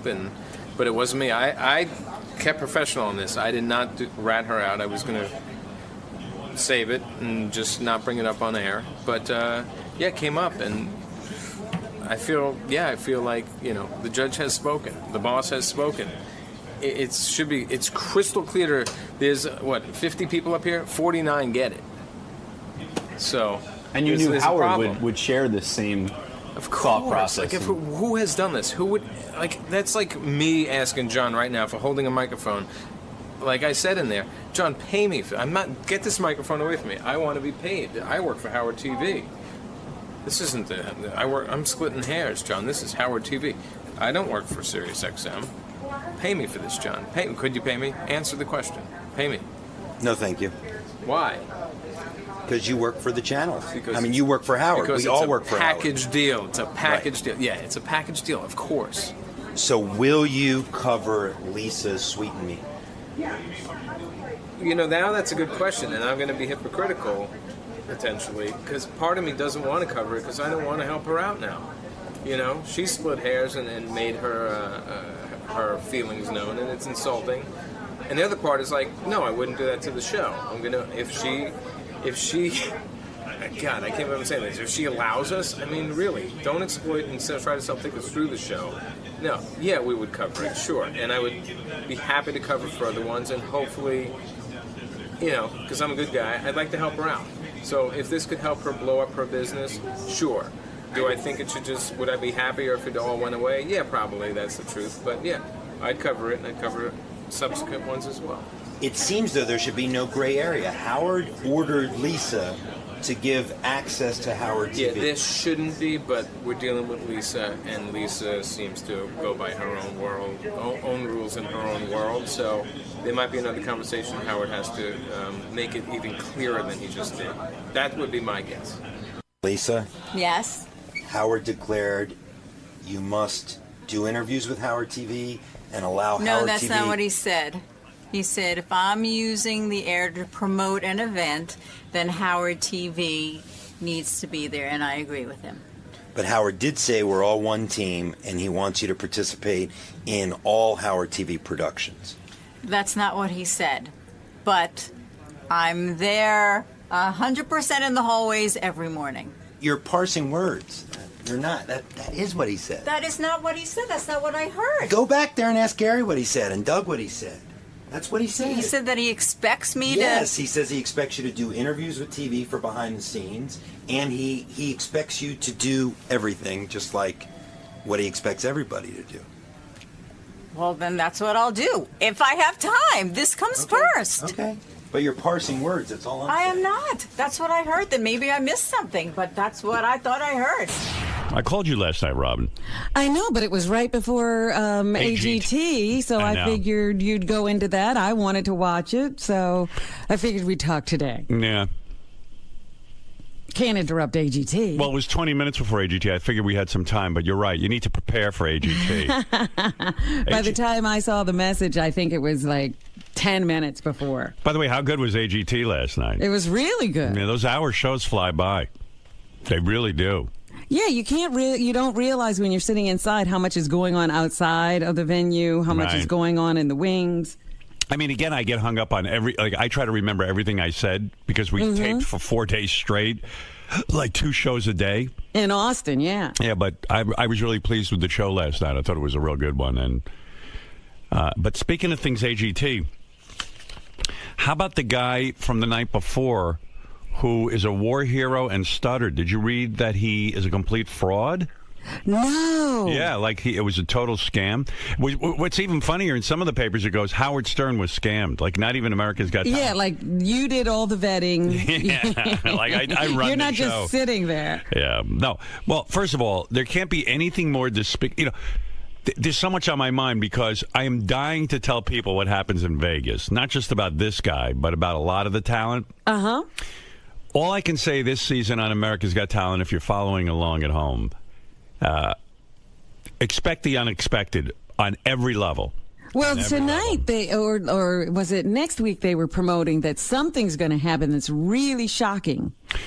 Well, I think what they're going to show, based on what I saw the same thing, and I don't know, they don't tell me anything, but a lot of times Howie, Sharon, and I really violently disagree. And because they edit and they only have an hour, they don't always show all the disagreements. So I think it seems like you three are on the same page with most things. Yeah. In fact, Ronnie was saying how much he enjoyed the show last night because they did show some of the disagreeing, a little bit of it.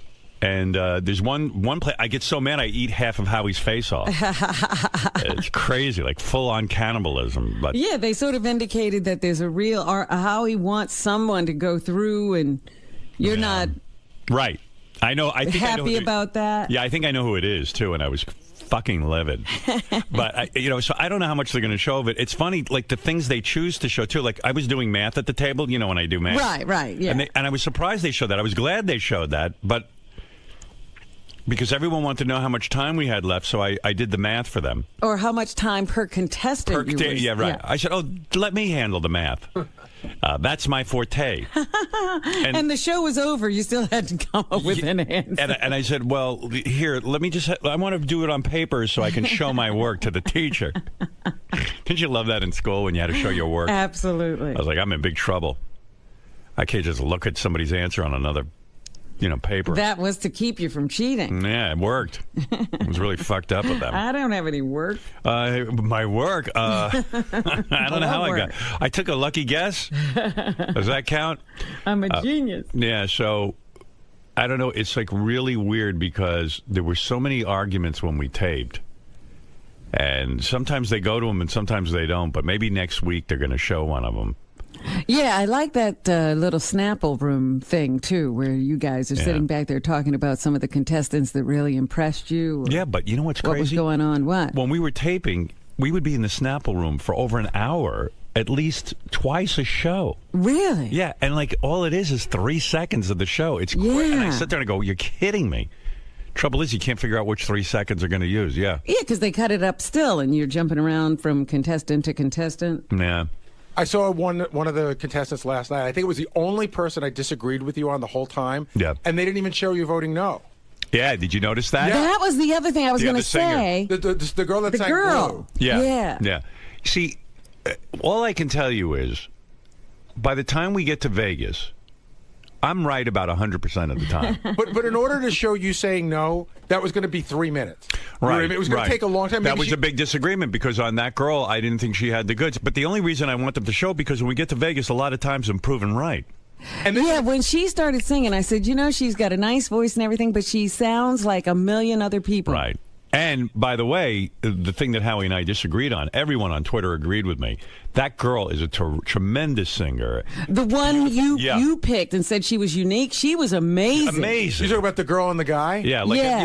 She was great. And like everybody wrote me on Twitter, how could Howie have said that girl wasn't up to par? I mean, Howie has a 10 ear, I think. Well, I'm there to listen. Sharon 99% of the time sides with me because she knows I'm right. And so, I keep Howie in check. Because he was astray. Completely off on the girl singers. He liked the girl who was sort of mediocre and not the girl who was completely unique. Yeah. Howie's great. Everyone writes me about the chemistry between us, even with Nick. I like Nick a lot. In fact, I had when I went to see the auditions, I was like, well, what is it that Nick does? He comes out and he says hello to the audience. Yeah, but it's all backstage. But watching him on TV, he's very funny, and he really is willing to put himself out there. He puts himself out there, and also he's real with the people. He doesn't. Oh my God! When that girl came out to do that dance, the pole dance, right, and he wound up on the pole with her. Yeah, I was like, somebody's going to die. Because that was too much weight for that pole. Those temporary poles are pretty good. But listen how screwed up this is. And again, I wish I could tell you what happens in Vegas, but I'm not gonna because I don't want to ruin the show for people and I want them to watch. But here it is. Talented liar, TV phenom's war injury tale. Now, the reason I think this is so screwed up, it messes it up for every real veteran who comes back from the war, regardless of injuries. Right. Because now no one believes you. Now all of a sudden, the one thing that was... Remember in The Wire when the criminals talk about you never kill somebody on a Sunday morning church? Yeah. It's like that. It's like you could be the most fucked up liar on the planet, but you never lie about your military service. Got to have some rules. Well, you remember that guy running, what was he running for, senator in Connecticut? I think Senate, He lied about Vietnam. He won, but this lie is so wrong on so many levels. TV phenom's war injury tale. He's got talent. This is the guy from America's Got Talent. I'm assuming most of our fans are watching the show, so they know what I'm talking about. He's got talent and a lot of explaining to do. Sergeant Timothy Michael Poe, who, by the way, everyone was in tears over. I mean, I had know, friends, the whole audience was crying. I had friends write me on email talking about they were home crying. Sergeant Timothy Michael Poe, a country western singing National Guard veteran. Remember when the National Guard didn't have to go to war? Like now you do. Right. You used to go into the National Guard to stay out. Yeah, forget it. You can't hide now. Michael Poe, a country western singing National Guard veteran who knocked the socks off judges on America's Got Talent Monday night, is a stutterer who claims to have suffered a brain injury during a 2009 tour of duty. If you remember, he said he stuttered after he got blown up. Right. Yeah. Military officials said yesterday he had never been wounded. Poe, whose silky smooth rendition of Garth Brooks, If Tomorrow Never Comes, left dozens in the studio audience crying. He said he began to stutter 3 years ago when he was heard attempting to shield his men from a rocket-propelled grenade blast, and now can speak clearly only when he sings. I mean, what an involved story. And by the way, that means like some guy in the military was watching this and said, let me check this guy's record. He probably knew him, said that dude wasn't ever in any action. But if this is true, then what was this guy thinking, that he wasn't going to be discovered? Yeah, like the military doesn't watch TV? I mean, everyone is going to think he is a fucking scumbag for lying about military service and getting blown up. I don't think he really thought through what would happen if he got on TV. But the Minnesota National... But his wife was there with him, too. Hey, they have had scam artist teams before. Yeah, but no, the wife says, I don't know anything about this. Listen to this. But the Minnesota National Guard said yesterday that Poe was never injured in the line of duty, nor did he serve in the military for 14 years, as he claimed on national TV. He must be like one of those women who like gets themselves ill so people will feel bad for him. Munchausen's disease. He's got the male version of Munchausen's disease. Sergeant Timothy Michael Poe served in the Minnesota Army National Guard from December 3rd, 2002 until May 26, 2011. Let me do the math there. Real quick math. I think that's 9 years, not 14. Right. And performed as a... sorry, I didn't write it down. I don't see any work. I didn't do any work. And performed as a supply specialist, said Lieutenant Colonel Kevin Olson, a spokesman for the Minnesota Guard.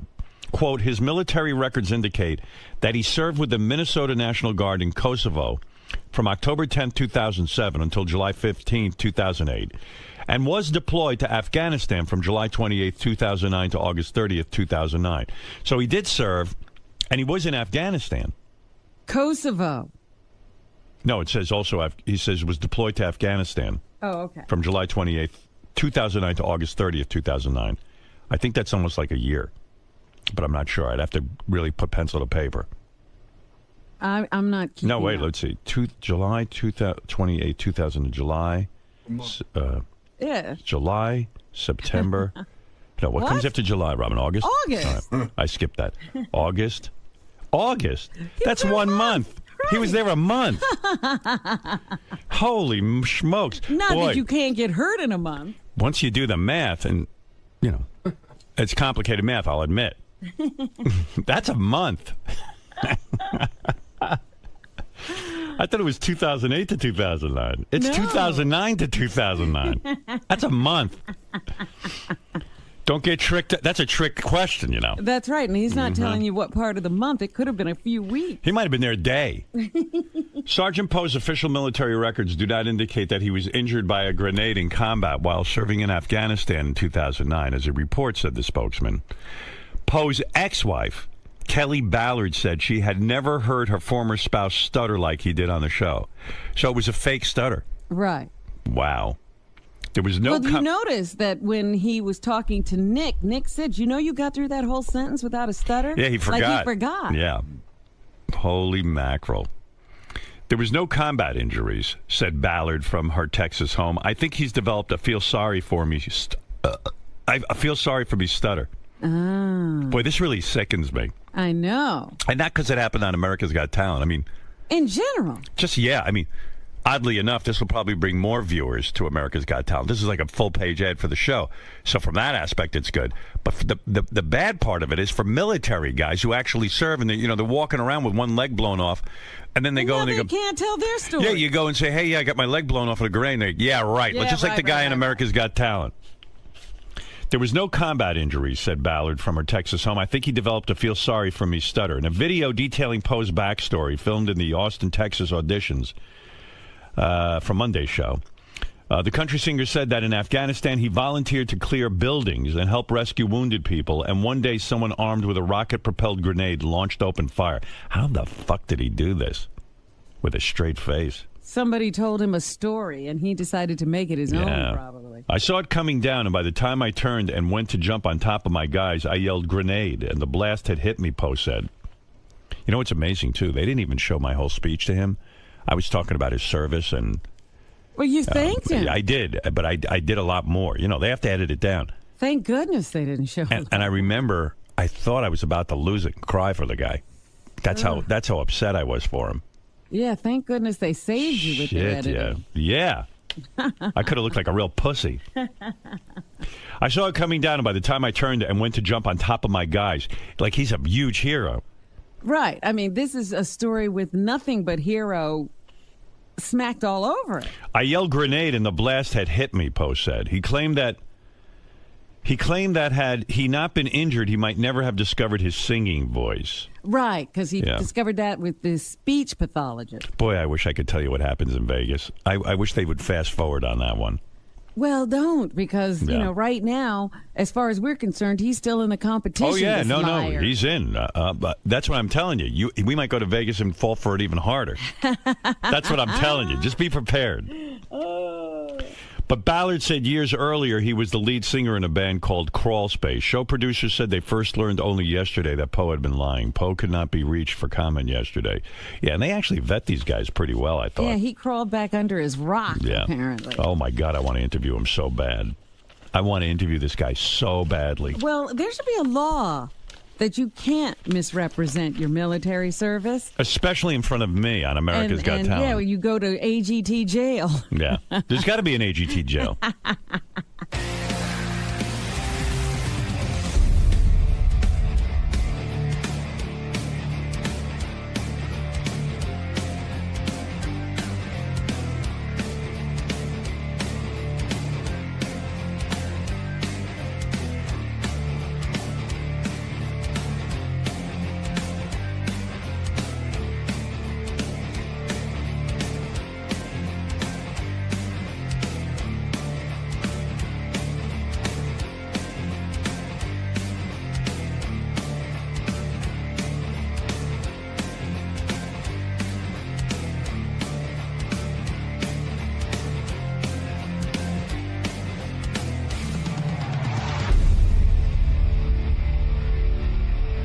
For a while. Don't do anything at all. How are you today?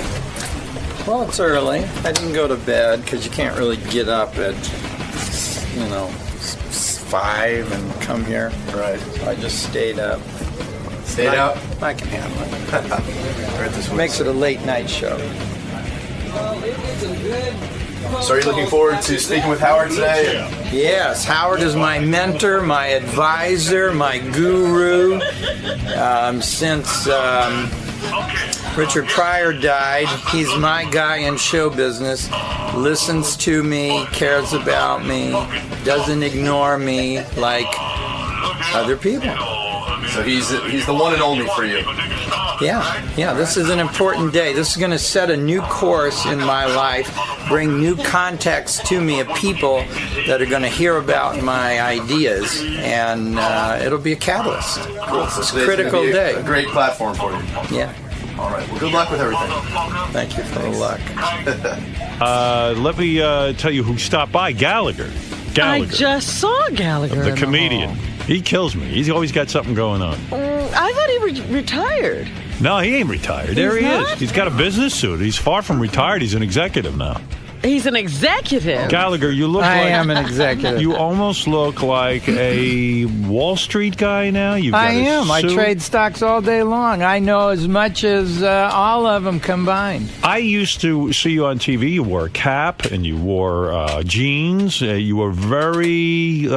Cappy Genie kind of... Cappy Genie. And nobody would have thought you were an investor looking at that up. Yeah, you've really classed yourself up.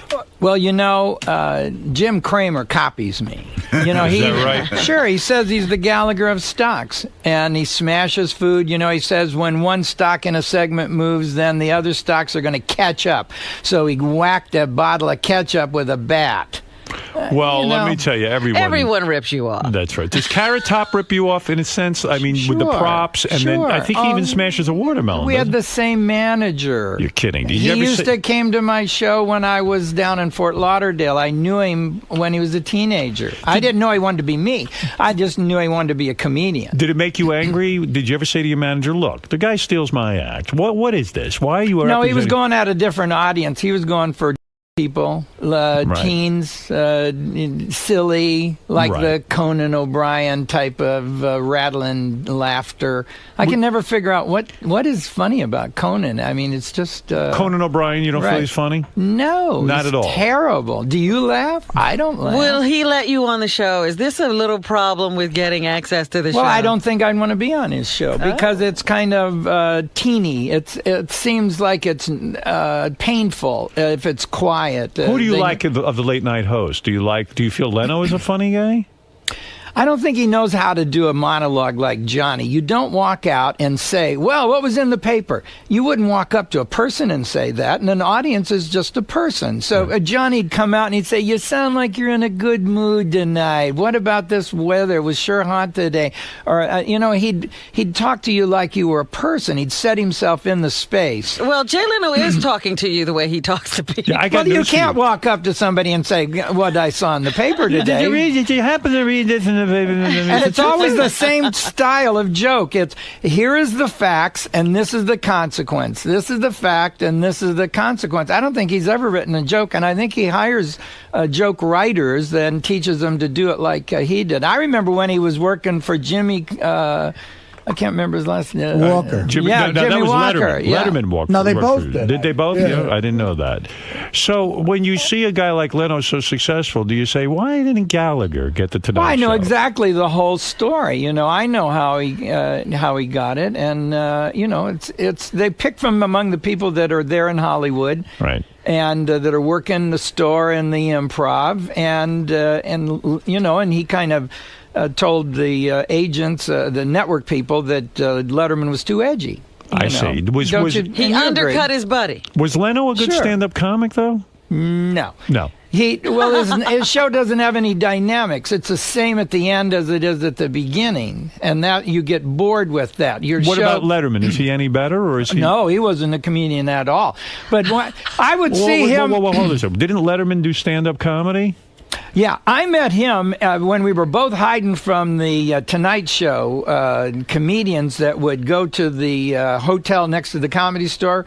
And if you worked the Comedy Store, they'd come over and get some jokes from you to use in the sit-down. Right. So we were working in Murray Langston's club in the Valley. He had bought this club with the Sonny and Cher. The unknown comic. Yeah, well, yeah, but he worked with a black guy, and they had an act together on the old Sonny and Cher show, and he bought this bar from these lesbians. And Dave would be there, me and Dave, and Junkman and the Carpenter, these two guys had an act, and they sang, and sometimes that was the whole evening, was me and Dave.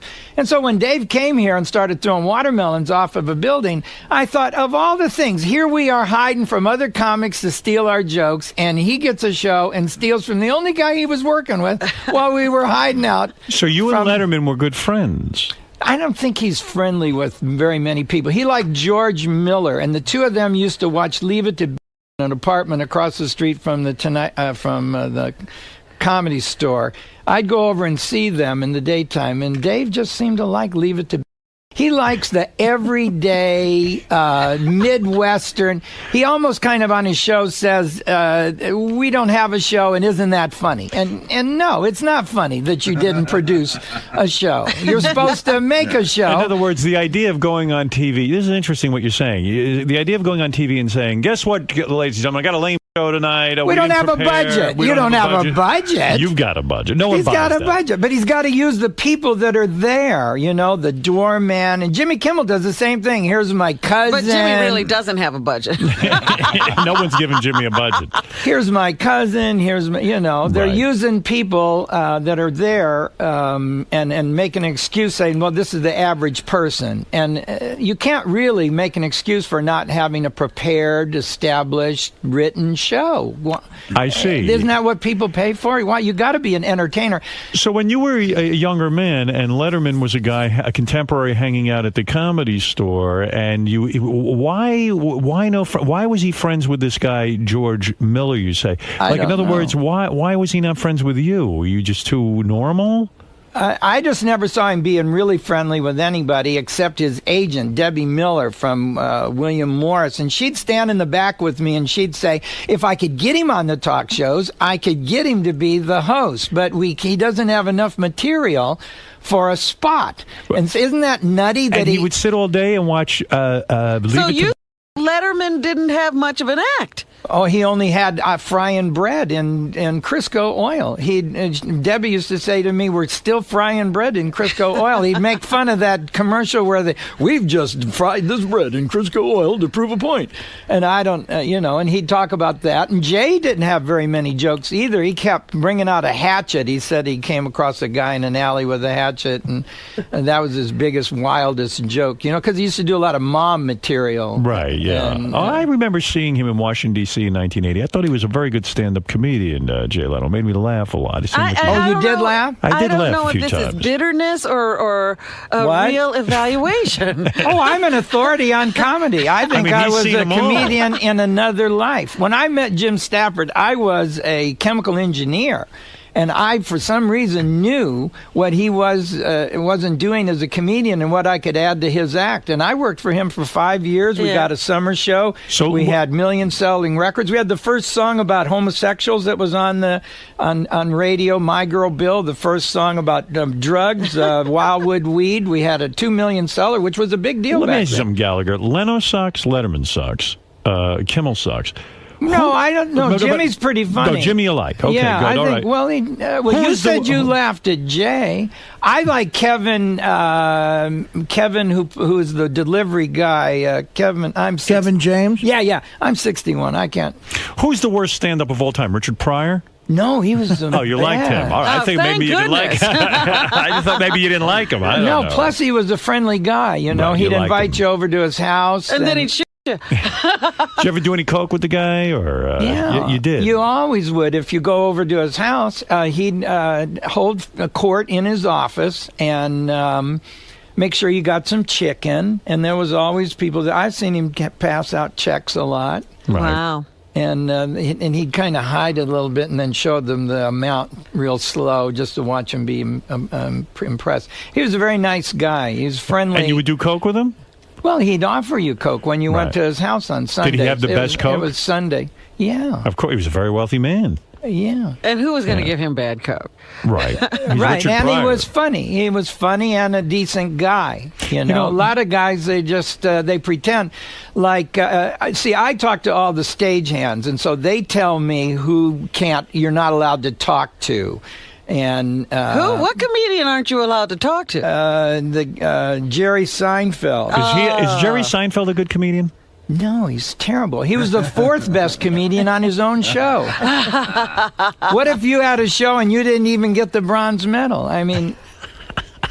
And that one guy, he wasn't really a good stand-up. He was a funny. I could have had Kramer. Yeah, Kramer. I could have had the Kramer part. I can come through a door with a lot of energy, and he was in that club, and he wasn't an experienced comedian, I think, and so he didn't understand that club. Is a black club is the one that he went to. Mm-hmm. Jamie Masada's club there, the Laugh Factory, is blacks. And he got insecure and started using bad language.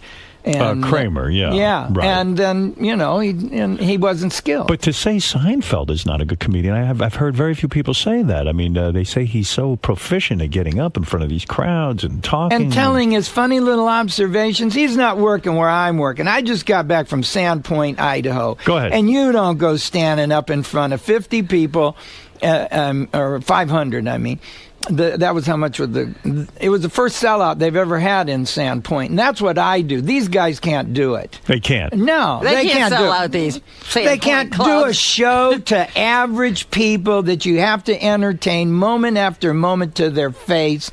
Do you still smash the watermelon, or you? No, I didn't do it in Boise or Sandpoint, but I will be at the Blender Theater and you will smash the watermelon. And Lakewood in New Jersey. And then in the woods, there's a town named after that Indian, Jim Thorpe.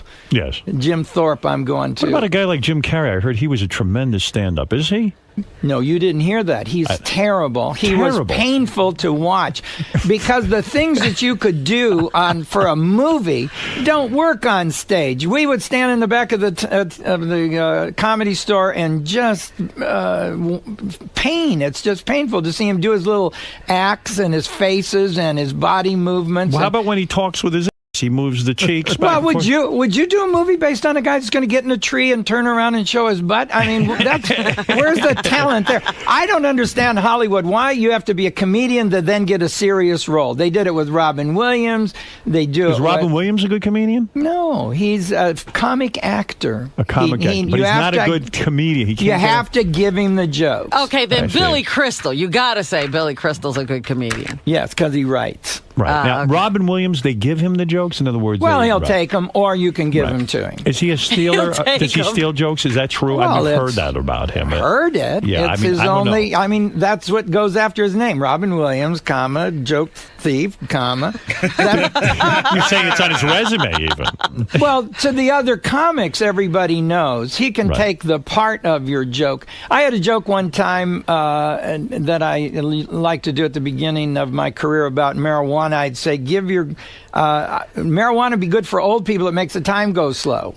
Give your grandma a lid of Columbia and a ton of yarn. You get back an Afghan to cover the garage. Well, he saw me do that at the Ice House, and so then he did it on Dave's. Dave had a talk show out in L.A. Right, Dave Letterman. Yeah. And it didn't work. And I saw him do that joke on Letterman's show there. Did you call up and say, "Hey, come on, it's not even worth fighting about"? When Andrew Dice Clay came to town, he was doing several of my jokes. I walked up to him. Andrew Dice Clay. Is he any good?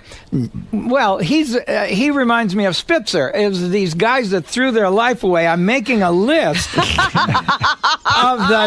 the Stanley Cup of like the Bill Clinton Award. Yeah, who's on your list? Well, you got to have Jimmy Swaggart and Jim Baker for throwing their life away, and Isaiah Thomas almost did. Right. And Mike Tyson, of course, had it going for him, and Andrew Dice had the world record for the most people to ever show up at a comedy. And he threw it. How did he throw it away? Well, he didn't. He wasn't a writer. He just had the little the little nursery rhymes. As Did he steal that from you? Did you? No. He had that himself. Right. And the going whoa in the character. He could have built that into something. I don't know why. It all went away. He let it go away. He did. He self-destructed, is what you're saying. All of these, and I would say that it's men that do it, except I do have some chicks from here in New York. Amy that shot the... Amy Fisher. Right, and then the skater girl that had Nancy Carey Harding. and then this astronaut chick who had, I don't know her fell name. in love. And this is like a quiz. And showed up. And then Mama Cass and Karen Carpenter also, when you think about it, I mean, just a way to go by eating and not eating is pretty funny. I know Mama Cass should have given Karen Carpenter the sandwich. They'd both be alive today. But, who is the most underrated comic? This Artie Lange? Do you know of him? I don't really know a lot of the comics now because I'm traveling on the road and I don't use an opening act. I see. And so I don't. I watch them on TV when I can. Mm-hmm. But have you seen this Artie Lange? So you know a lot of the established old guys. Do you know any of the Saturday Night Live guys? We mentioned Billy Crystal. Do you know Chevy Chase? Do you know? Well, I had an argument with Chevy Chase on the Tonight Show, you remember. I don't. What happened? Well, I did my little smashing act there. When I sat down, Chevy says, well, does all your stuff have little props to it? As if to say, is that the only way you can be funny? And I says, well, people like it, so you keep it in the act. And it's television, and you're supposed to... It's visual, it should be visual. I was always on with a guest host because Johnny, for some reason, didn't like prop comics, but he's a magician. Hey, what's the deal there? Right. I didn't get that. But so we had a little argument, and he said, well, in my opinion, I said, nobody cares about your opinion. But he's a comic actor, too. He's not really. He's not a stand-up comedian. No, he doesn't do what you do. You go in front of a crowd, you got to win them over. And get a show. Do a show that has an ending and that has some dynamics. That's what I kept telling Sam Kinison. He would start loud, and it didn't go anywhere. I say, Sam, you got to build to that. You know, when you like using the bad language immediately, you've used up your surprise. Now, it's not like I'm not going to say these words, but I'm going to save them for the right place. So you are a student. You are a student of comedy, in a sense. Yeah, I'm the smartest guy that ever decided to be a comedian. What about George Carlin? He's gotten bitter, but he's one of the best. I wish he wouldn't put a Pepsi on a stool. These guys don't need to have a drink. Anything that's in the picture has relevance. Why in the hell do they have to have... George Burns was 90 years old and on a cigar and did an hour. He didn't need a drink. Why do all the comedians need a bottle up there? Is it almost like a baby bottle? Sissies!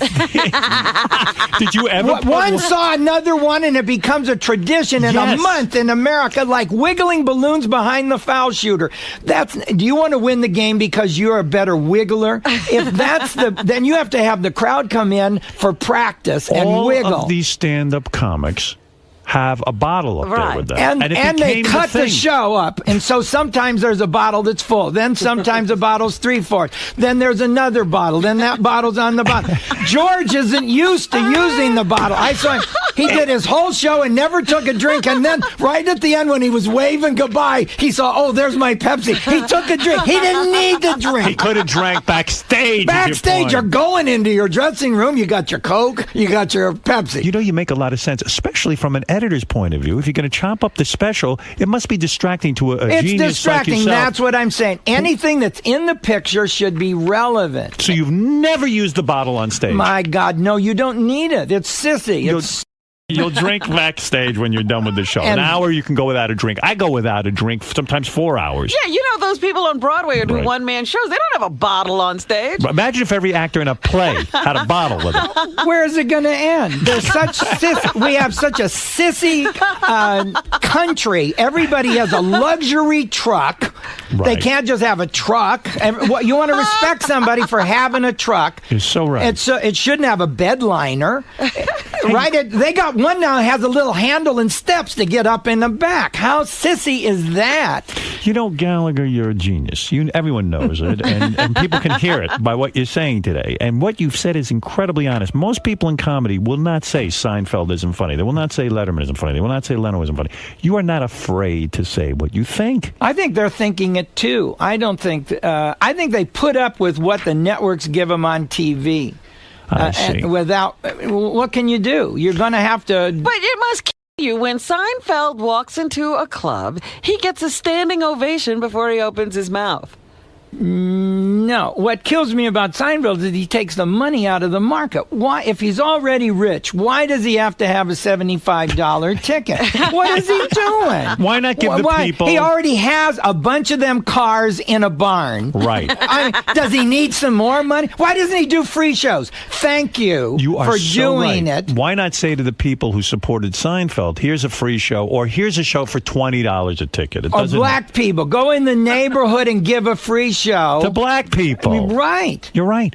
Who ever puts a free show on? Upscale Pujo people are coming to see Seinfeld. And then Disney uses him because he's got this great bee idea. I don't know what the whole deal is. Aren't you sick of the bee? Don't you want to I don't know. take a fly swatter to that bee? I don't know. Is it funny? Is it not funny? I don't know. Why Disney would pick somebody that doesn't relate to the average person. You're not allowed to talk to him.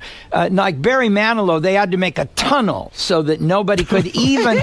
You used to have to make a tunnel so that you wouldn't look at him when he performed backstage. He didn't want nobody looking at him. Were you backstage with him at one point? The stagehands tell me they tell you the secrets. Yeah, they tell me how many bands now have to bag the seats. Quar and Insane Clown Posse because they squirt food, and so they blame me. Hey, Gallagher, if it wasn't for you, we wouldn't be doing this. Right.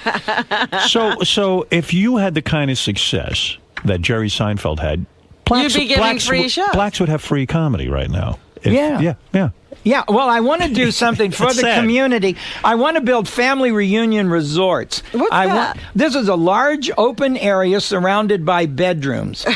And so families can get together. I think that... I want to talk about this. You're an amazing man, and I'll tell you why. Because this is fascinating to me. I don't even understand what he's talking about. I'm going to back him up for a second because Gallagher's mind goes a mile a minute. You couldn't possibly keep up with it. Most people can't. Gallagher. Everyone knows the story who listens to my show that you, of course, have your stand-up act. You let your brother use your stand-up act for a while. It was about Carrot Top. You see, when Gary Proper, my manager, got Carrot Top, I thought they were going to do a smashing act in the small club. So I told my brother to do one and stop them from doing it in the small clubs. And I have so much material, he could just do my old jokes. Right. Long story short, I'm not going to go into the whole story again. You and your brother had a tremendous falling out. Well, he was lying to the general public. He was saying that I had retired or I was the East Coast Gallagher and he was the West Coast or whatever. I just got out of drug rehab. You were out of the business. It was fraud. It was fraud. You got out of drug rehab? No. He would say whatever that they needed to say. Play the music loud before the show so that people wouldn't talk and say, hey, it's not really Gallagher. Yeah, so it got to you after a while. You said, listen, I'm Gallagher. Well, you don't defraud the general public. Right. You say, I'm Gallagher's brother. Well, how could your brother he did it right for 5 years because we used the guy, Tom Sobel, that runs the comedy club in Louisville. But Tom's crew didn't like working with my brother, and so they finally quit. But let me get to the point. Gallagher won a lawsuit against his brother, right? For trademark violation. Is that true? Yeah. Okay. How much did he have to pay? Well, I don't know. I don't know. You don't have to pay nothing. I just enforced my trademark, and he was banned from performing Gallagher's act, is what the decision was, according to my notes. Yeah, I had to take my brother to court to get him to do what I asked him to do. And after the lawsuit, you haven't spoken to anyone in your family. Your brother, you don't speak to. Your father, you missed his funeral. True. True. And because you stopped talking to your dad, was your dad angry with you for suing your brother? I don't know. I think he had Alzheimer's. He didn't really know what was going on. And your mother, you haven't seen in years. Right. Did they all side with your brother? Yeah, because he was the baby. But I babysat the guy, because I was 9 when he was 5, and my mom and dad went to work. So, I was used to taking care of him my whole life anyway. You'd think he'd do what I said. Is your mom still alive? Well, I really don't know. You don't even know. But I have a family. My fans are my family, and that's why I want to have these family reunion resorts. This is what I want to get to. Here is a guy, Gallagher, who doesn't get along with any member of his family. In fact, I know, and wants to do a family reunion resort. That's crazy. And you want to build a place thousands of them across the United States. Where families have reunions? Yeah. Isn't that odd? No. I have a family. Just because you're related to somebody doesn't mean they're really a good family. Who is for your you. family? All of my fans. They love me. They bring me their kids. Do you have a wife? No, not now. No wife? Well, I had one about, 6 months ago. Do you have kids? 6 months ago? Oh, yeah, I've got 2 kids. I have a girl, 26, who is the catering director of a Four Seasons. And Oprah dropped by the other day, and she might be doing some of her shows from the place in Westlake Village on the way to her place. You mean you're really unaware if your mom is alive, or you really have no clue? No clue. So if you had a family reunion, you wouldn't even know who was showing up. I don't want to have it. Well, I could have, it doesn't have to be a family. It could be a Corvette club or a motorcycle gang. Anybody that wants to use. In fact, so you think from a psychology standpoint, again, you probably know more about this than I do, but a psychology standpoint, here you can't have a reunion with your family. And so it must anger you in some way. So you're going to create family reunions. I saw the big fat Greek wedding. And the night before the wedding, the time that the bridesmaids had in the bedroom was so cool. I wondered why there isn't a place in a hotel for bridesmaids with makeup mirrors and places to hang costumes, because a wedding is a production. Absolutely. And we don't care about common people. I want to say this. A building is the set for the scenes of our lives, and we're not giving the average family a dramatic life. All right, so you have a big idea. Yeah. You want to build family reunion centers. In other words, if I book myself into this place that you want to build, you haven't built it yet. This is an idea you have. Right. You want to, and you're serious about it. I've talked to the Indians all across the country. Why can't they build them at these casinos? The Puyallups have all the money from the Boeing people, and the chief loves me, sits in the front at the show, and they're afraid to be first. You know the chief? Oh, I know him in all these Indian casinos. I work all of them. They love me because I'm cheap and I draw. You went to Donald Trump. You tried to get a meeting with Jim Cramer, the guy on CNBC. Because he could have the corporations. Why can't Google do this? They know how important it is to have ping pong tables and skateboards. But don't family reunions already happen at resorts? Can't I just go to a resort and have a family reunion? Do you have kids? Yes. Okay, you want to know where they are. Right. So you need a door, and you need an uncle on that door. And then if you do it in a park, you're always watching to see where in the hell the kids are. And then there's bugs, and you're outside, and there's strangers. You need a secure area. Think how much fun it would be to drink at the same place you're going to sleep. 40 doors. Isn't that a cute name? 10 doors on each wall. We had our reunion at 40 doors. Now, I work the Midwest. I know it don't sound good. Did you understand this, Robin? In other words, there's going to be 40 doors, and you're all going to be connected. To this big room. They just all open on the same, let's say, courtyard. And you don't need a bathroom, because the fun of it is taking a shower with all the boys in the hockey-type dressing room. And you're kidding. You're going to turn it into like a camp. And the girls get a wonderful makeup area where they can hide from the men, put furniture in there, and have a great time bonding. It's about bonding. All right, so you got this idea. What happened when you called Donald Trump? I'm sure he jumped at this. You got to do The Apprentice. Well, I also wanted to tell him about my patent on a new architecture for slot machines, because I think that these kids that are playing video games are going to be bored to death with the slot machine graphics. And so I have the patent on a whole new idea. When the watermelons come down to the pay line, they could either break or explode or bounce. Right. And you're a winner when that action matches.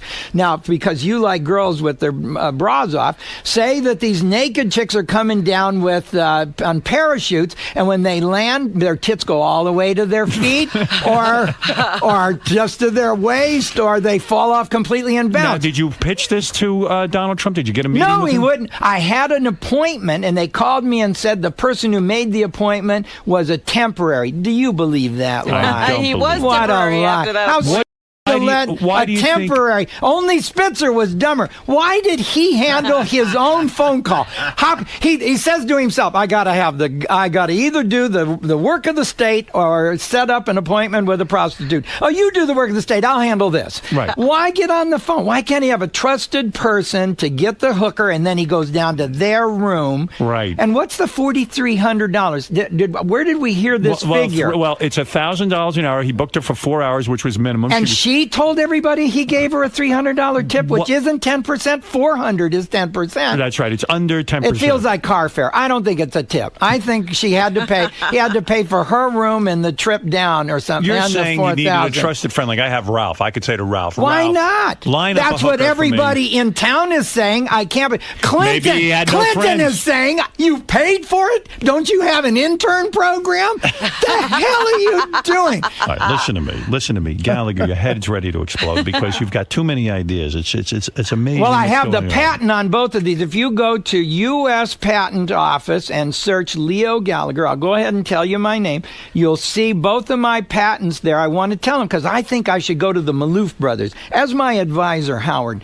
Don't you think the Maloofs are the better person to go to instead of They Donald? might have you locked up. You never know. Well, you got to be careful. No. Yes, go to the Maloof they brothers. they're young. You got to go with someone who's going to listen to these ideas. Didn't you try to get a meeting with Al Gore, the former vice president of the United States? Yes. What went wrong there? Well, his secretary of appointments doesn't know who I am, and I wanted to. You've seen my Uncle Earth thing, haven't you? It's up on YouTube and MySpace now. But the whole world can see it. I made my face up like the Earth, and I was an ocean. My nose was a volcano, and my ears were mountain ranges, and I had a polar cap. Amazing. And my eye was the eye of a hurricane, and I spoke for the Earth. See, this is what the kids would listen to. Al did some boring thing in the suit with a PowerPoint presentation. That's okay, but so you tried to meet with Al Gore to suggest how to be more showbiz, and also his next flow. He needs to talk about the subatomic particles next because he's become the father professor of the world. What are subatomic particles? Of course, I know, but I just was at the Consumer Electronics Convention in Las Vegas, and people that work for electronics companies don't know the difference between an electron and a photon. Assholes. I would ask them. Right. Well, you need to know this if you're getting a CAT scan laughing at Howard. or a PET scan. Well, let me tell you. If you're getting these raised into your breast in a breast exam, you need to know whether or not they could give you cancer, looking for cancer. Dice Clay's on the phone. He's mad because he doesn't like what you said. What is it, Dice? Hey, bald fuck. Uh-oh. Hey, you big bald Uh-oh. You want to say something about me now, hey? Yeah, I'll remember the joke that you used when I told you. I said, "Hey, everybody in this club knows that this is my joke. You can continue to do it if you want to." Didn't I say that? You're talking to fucking me. How do you like that, tough guy? Wow, you've really... Is that a guy doing an impression? It's probably a recording. Now, Howard, everybody used to come in here and talk about the kind of money that Gallagher was making on the road. Are you an extremely wealthy man? Gallagher, tell the ladies, are you an extremely wealthy man? They want to know. Yeah. You are. You've made big change in this business. I promoted all my shows, so I have all the money. Are you worth, I'm going to throw out a number. Yeah. $20 million? No. Less than that? Yeah. Are you worth... I lost a lot of my net worth since November in the market. I thought you knew what you were doing, you said. I did. Yeah. You did before you lost the money? Yeah, I knew exactly what I was doing as it went away. And then you say you got a divorce, too, right? Yeah, I have... My money's divided up among my kids and ex-wives. Yeah. How many ex-wives? I have 2 legal ones, and I just ended a 16-year relationship with a young lady. I've got 2 stents in my heart. I don't know how long I got, you know? No kidding. Well, what are you looking for? We had a guy in here earlier who could help you out. I'm looking to be more than the guy that smashed watermelons. I want to... Did you get the guy's number, this Jason character? No, I gave him my number. You gave him your number. Well, he said he wanted to have some fun. He could come to my show. We have fun at my show. So you're worth, what, $5-10 million? No. Oh. Good Lord, Gallagher. Well, really you're asking what I'm worth. I get, my wives ended up with a lot, and my kids got, some of the money. No wonder you're angry. I'm not angry. I can make it again. I'm Any desire before you to reconcile with your brother, your mother, if she's alive? Do you have any desire? Do you ever fantasize? You don't want to see these people. No, you I really want. Don't like them. Well, what's the meaning? I have millions of fans every night. Do your fans sleep with you every night? No. Will your My fans, family didn't either. Will your fans be there when you're sick? Yeah. Oh, they will? Yeah. Oh, they okay. bring me their kids. They love me. I have a wonderful relationship with my fans because at 7 o'clock, I'm in the audience taking pictures and signing autographs. So you when are full. you You're walk full. in the door, I'm there. What is it, Richard? Please. I was about to plug Well, Gallagher. I don't know if you've thought about this, but how do we know that this is the real Gallagher and not Gallagher's brother? This is the real Gallagher. Can he prove it? I recognize him. He is the real Gallagher. Right. I have a college degree in chemistry and physics, and my brother didn't go to college. Among other things. Among other things. All If right. you knew anything, you'd know this was I'm Gallagher. convinced. Believe me. Hey, what I want to ask Gallagher, what did you think of when Chappelle's show did Black Gallagher? Oh, Did I you thought see I that? was going to have all these black people at my show finally. They never showed up. No. It's hard to get black fans? None. Zero. None. Gallagher? Black people don't like to see things thrown at them. I've had two black people at my show in my entire career, and they were both from Jamaica. Really? They weren't even real American blacks. No, I like Obama. Well, I don't like to see us smashing a watermelon either. Well, listen, Gallagher, you're on fire today. It's I am clear. I on mean, you could do fire. 10 hours here. But, I could. Yeah, he's full of ideas. I did not realize. And if Donald Trump was listening, take a meeting with this man. Maloof Brothers, Why take a didn't you meeting. go out for Celebrity Apprentice? You would have been perfect. Please, he doesn't need that. They don't play fair. They were out on the street, and that guy from Kiss, he had friends come in and spend a lot of money and win the contest. That's not fair. That's not really using your business acumen. You're just winning because you have rich friends. What if your brother starts a Ron Gallagher family reunion resort? So he beats you. Let's say he hears your idea and he takes it and he starts his own family reunion I would resort. go and see that. You would I go would see be that. All right. impressed Okay. with him for... What is your brother doing now? I don't know. He doesn't know. He's not in touch with anybody. But I have a family of He's got fans. It's okay. He told I you that. understand. Why don't you back understand off, that. Robin? I'm sorry. Man will smash you over the head like you're a watermelon. Well, I got some free, I hate it when guys have sissy rings. So I put farts and motorcycles on my website they can download and put on their phone so their phone ringtones? farts. Yeah, I hate love it that. when they go. What's a sissy ring, for example? Anything. Terrible. Any little song. What kind of amenity? I'm thinking of starting a website, balls to the walls, only guy stuff, no Right. chick shit. I like you, man. I really always do. You don't like these metrosexuals, do you? Yeah, I see you're manly. You don't care. Even It's your why the hairdo world is wild. You screwed don't- up. you It's don't- because nothing is for sure anymore. What's the difference between a hard foul and a flagrant foul? Nobody knows. How much can you dance in the end zone? I tell these kids, pull your pants up. They don't even go over the pooper hole. Up is up all Right. the way. I You agree can't with you. run from the cops with your pants half down. This is up means up. See Gallagher Friday night at the Blended Theater at Gramercy in Manhattan. For tickets, go to Ticketmaster.com. You've made so much sense here. It's sickening. Too much. That's right. Will the governor resign? Yes, he's an for not resigning quicker because they look further into the story. The longer it takes, you're supposed to get out of there. Every day they think of another thing that they Gallagher, who Maria will be- Bartiromo's saying, where'd he get the money? How much is he worth? Who will be the next president? Gallagher, quickly. The old man.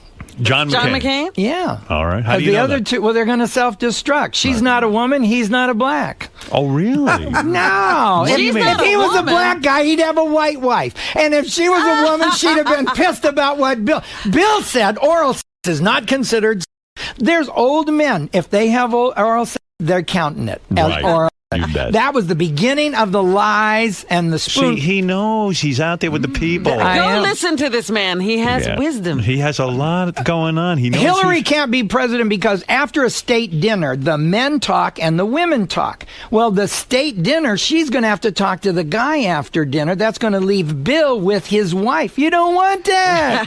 Gallagher, you've said it all, and you've said it well. Gallagher, sir. Yeah. You ripped basically every comedian from Letterman to Jim Carrey in there. They're not really comedians. They're comic actors or hosts. So what do you think really separates your act from theirs? Like what? I'm going to go do a show tonight with dynamics that will have a beginning and a middle and an end and will entertain people to their face in reality. That's hard. They don't want to do it. That's why they kick down and get a talk show or a sitcom, because that's easier than this. This is the hard job. This is really being a comic.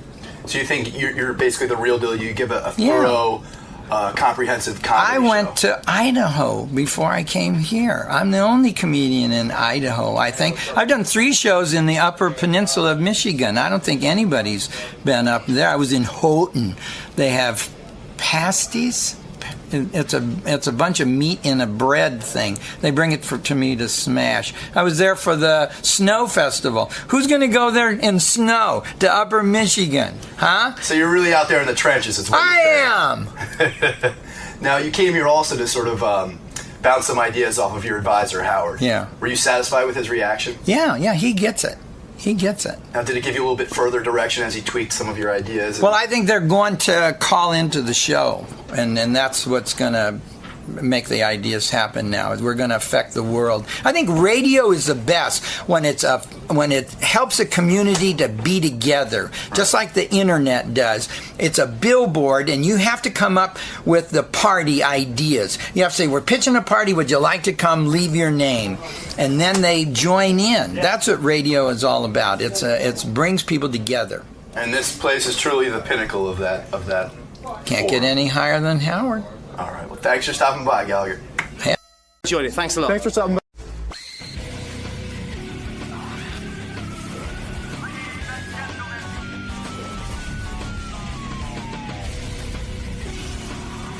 Artie, I'm surprised to see you here. After this morning, I didn't think you'd ever be back in our wonderful studio. I was dead to Gary. You're back. back. By the way, I think we made up, but what a show business move to say I'm dead to you.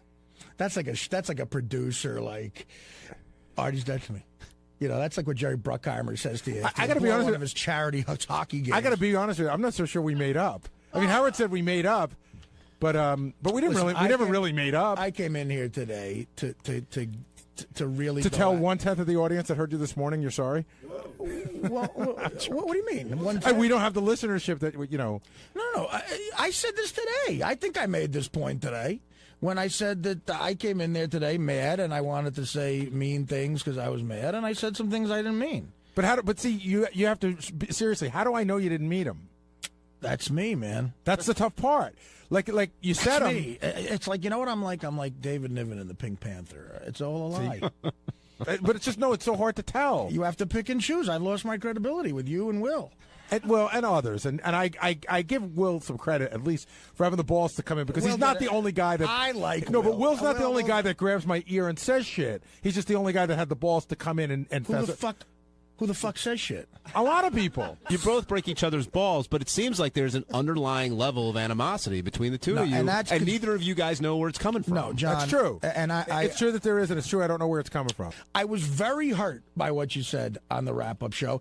And let me tell you something. If we replay that clip, I think I'd be justified. And if a coworker and a person who's supposed to be a friend says something like that about you, a blanket statement, he lies about everything. But I didn't say. I said, how do we know if we could trust him? And the funny thing is, Let's calm down with that. Have I ever done anything to you like where I really, really betrayed a trust to you? Like really a bad fucking thing where like I fucked you over, man. Like, you know what? Artie fucked me over. No, on a personal level, okay, well, that's what it sounds like, though. No, but how could you be so insulted that people might think you're lying about stuff? That's the part that's so ridiculous. Lying about certain things is fine, but you're not getting my point. Not to take my word on anything is what pisses me off. That's a blanket statement about me as a person, not as a drug addict or a guy with a drug problem, saying you can't take my word about anything and that I lie about everything. No, I don't. I don't say you lie about everything. Well, you just did.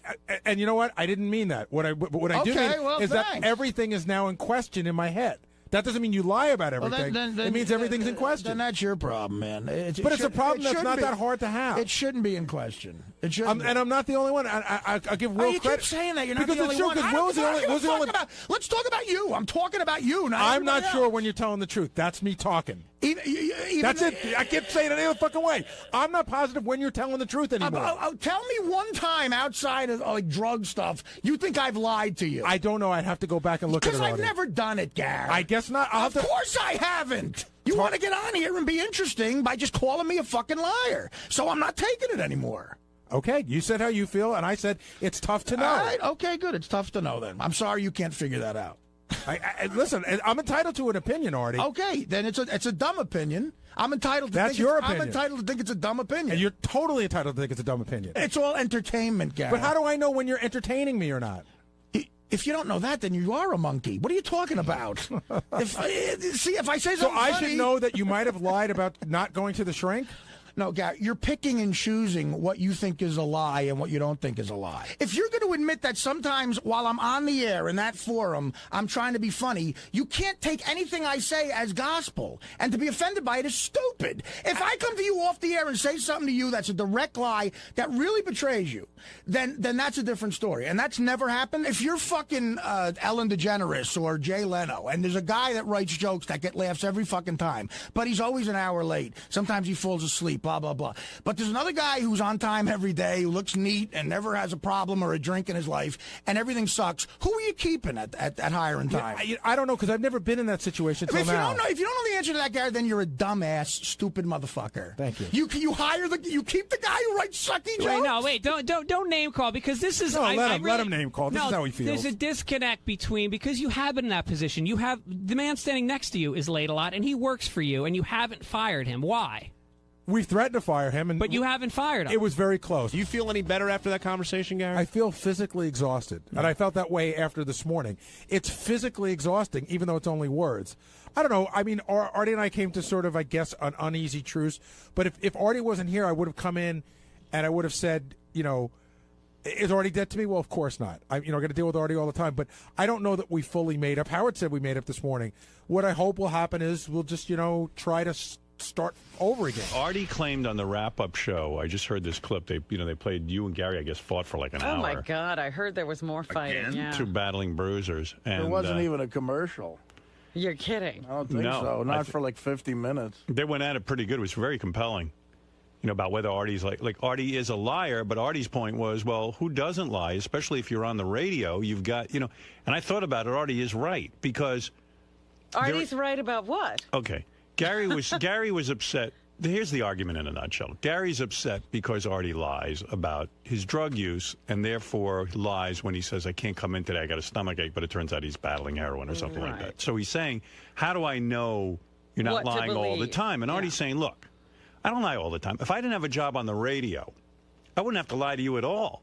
The fact of the matter is that when you're on the radio, and I know I've been in this position, you got kids, you got, Artie's got a mother and a sister, and you're trying to convince them you're going to shrink and all this, and they think that you are going to a shrink, and that seems to give them some comfort. So then he gets on the radio and he goes, well, I can't tell everyone I'm not going to the shrink because then my mom's going to find out about it and they're going to wreck fucking my life. It's sort of like the Bill Clinton lie about not having sex with Monica Lewinsky. You can't tell everybody because Hillary will hear. Right. So, but Gary said, look, Artie, it's my prerogative to feel shitty that you lie to me. He goes, but Artie goes, but you lie to everyone too. Everyone lies on the air. It's like there are times you just have to. And so, they went round and round. But anyway, in the midst of this whole, hostility thing that these guys were going through. This was a hostile argument. And Artie's a dirty fighter. Sometimes he called, a couple of times you have no brains and you're a monkey. Artie's very street. Yeah. That's one thing about Artie. Artie gets really down in the dirt. If you get into a fight with Artie, he's going to pull out all the stops. And he's going to bite you. I thought about this. Gary was more of a gentleman about it. Artie's the kind of, I see why his relationships fail. Yeah.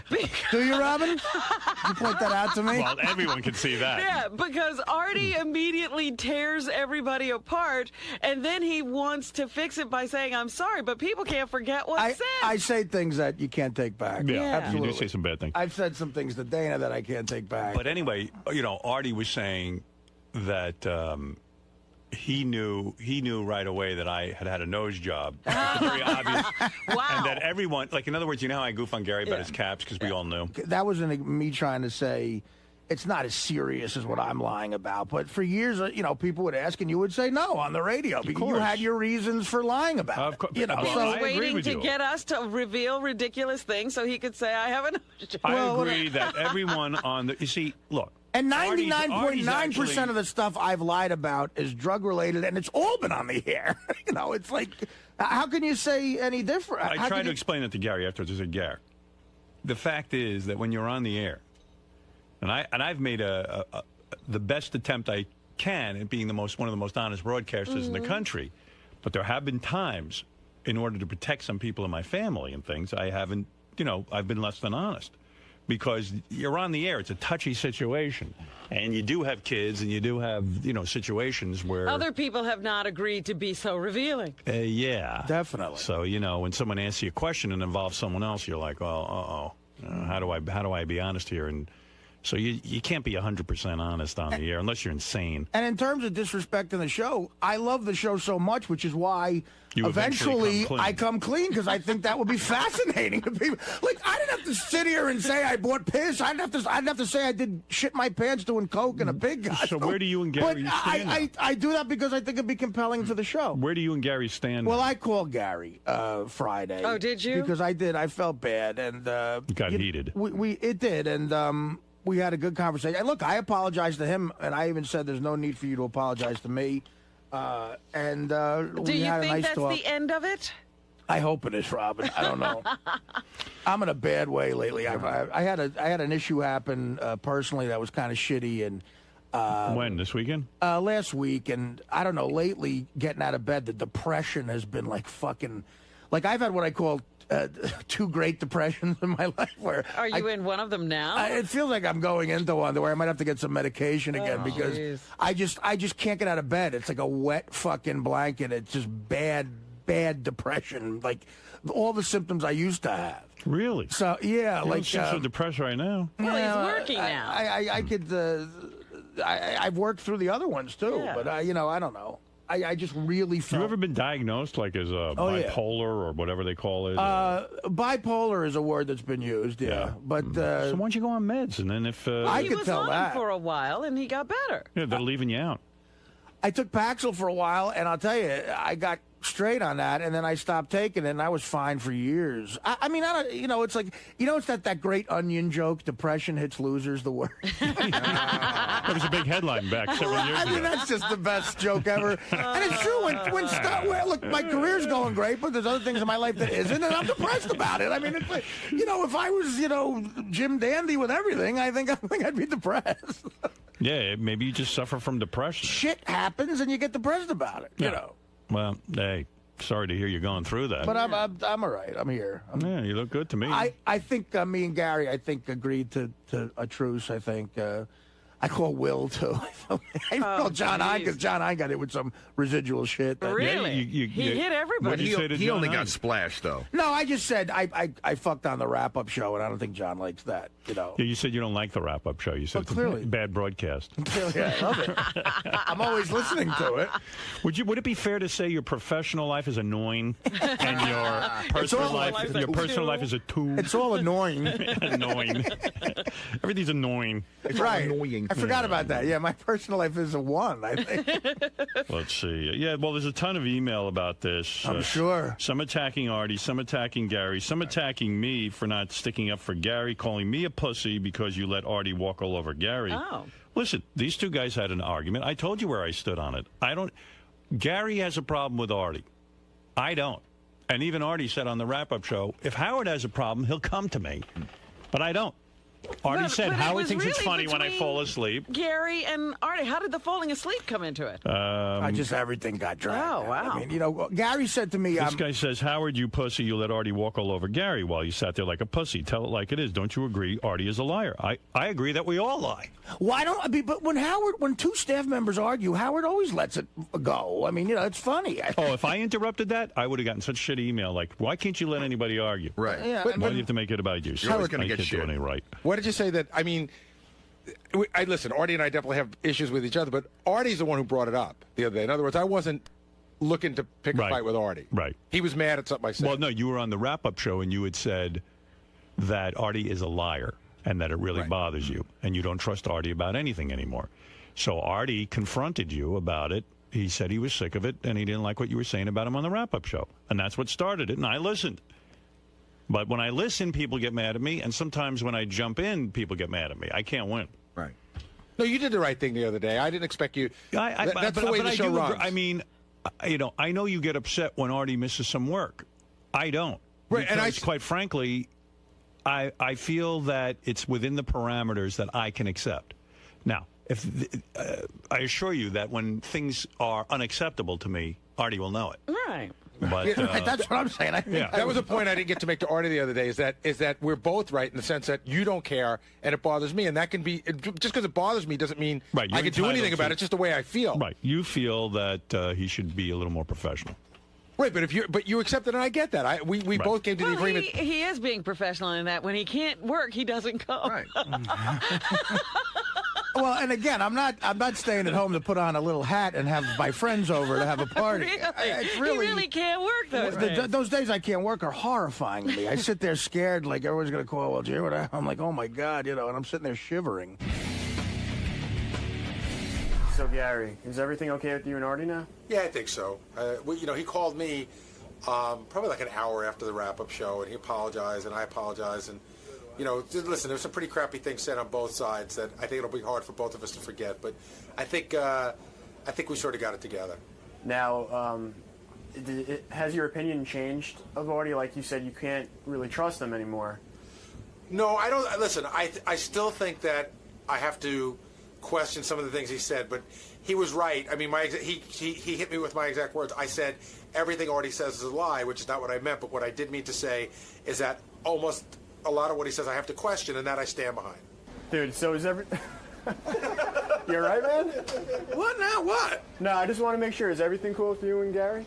Oh, yeah. Me and Gary are tight, man. You guys are tight? Tight, yeah. Can you believe everything you say now? No, I wouldn't believe anything I do. So maybe you guys aren't tight.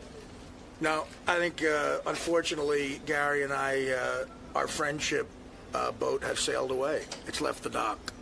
So that was just a bullshit call? Now, the only person I have left to alienate on the crew is Brian Phelan and Scott DePace, actually.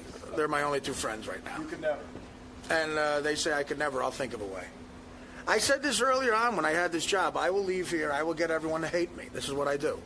I'm very good at this. And then they don't call me again, which is my goal. Although I've made Ted hate me years ago, and he still calls me. I don't know. So I don't know. I got to do something really bad to everyone here to get them to stop fucking calling.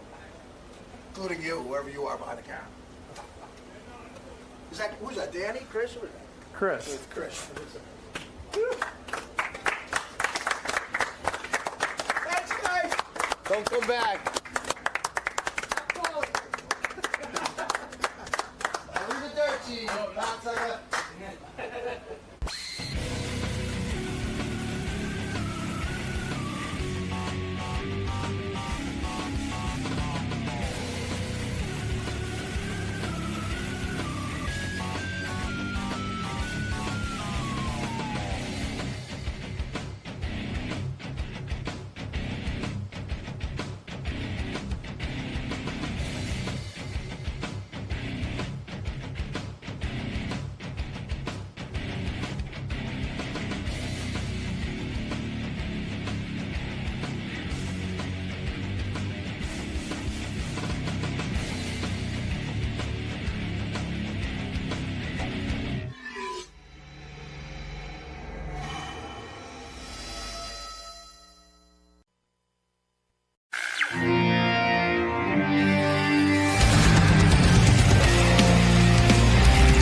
What did Ronnie get? Hey, let me see.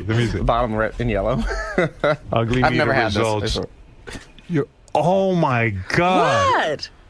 Oh my God. I'll let you announce it. Listen, Ronnie is a 0. No. Are you kidding? 0. Lower than Jay Leno. Are you read kidding? Read it. Ronnie, you want to come get here. a text? Come here.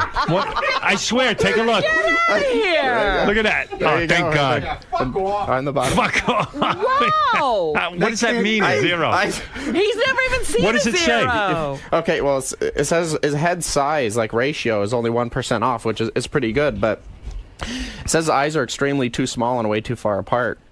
That's where he's losing most of his point. And his mouth is 34% narrower than it should be for his face. So his nose is all right, but suddenly I feel hot. Let's go to Joe. Joe from Philly. Hey, now. Good morning, Howard. Good morning, Howard. Did you happen to? I'm sorry, are you there? Yes. I'm sorry, Howard. Did you happen to hear there was a news brief played over the weekend on your station, and it was with Shuli and JD. And I just thought this was so telling. I know how you're attached to JD. I know you have a special place in your heart for him. But he refers to himself in the news brief as JD Harm whatever. I mean, he doesn't even finish his own name. Wow. You know, I did detect, though. Is he better since his high score? Yeah, I did detect that the ugly meter thing, and he scored in the 50s. He suddenly got some sort of confidence. I understand on the wrap-up show yesterday, he hardly funkeyed at all. Yeah, he stood up straight. Whatever. As soon as he got his score. What do you think JD's going to be? I bet you JD's a 46. I just want to be over 50. I'm going to say...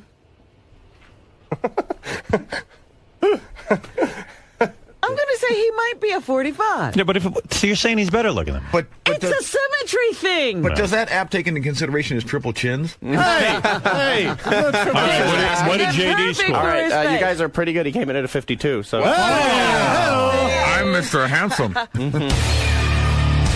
Dude, did it help you in some way? Because it seems like you're walking around a little more confident or something. Not really. And when I was talking... he's back. Take it again. He needs to remember he's a 52. Why don't you put yourself on that thing every day? Robin's right.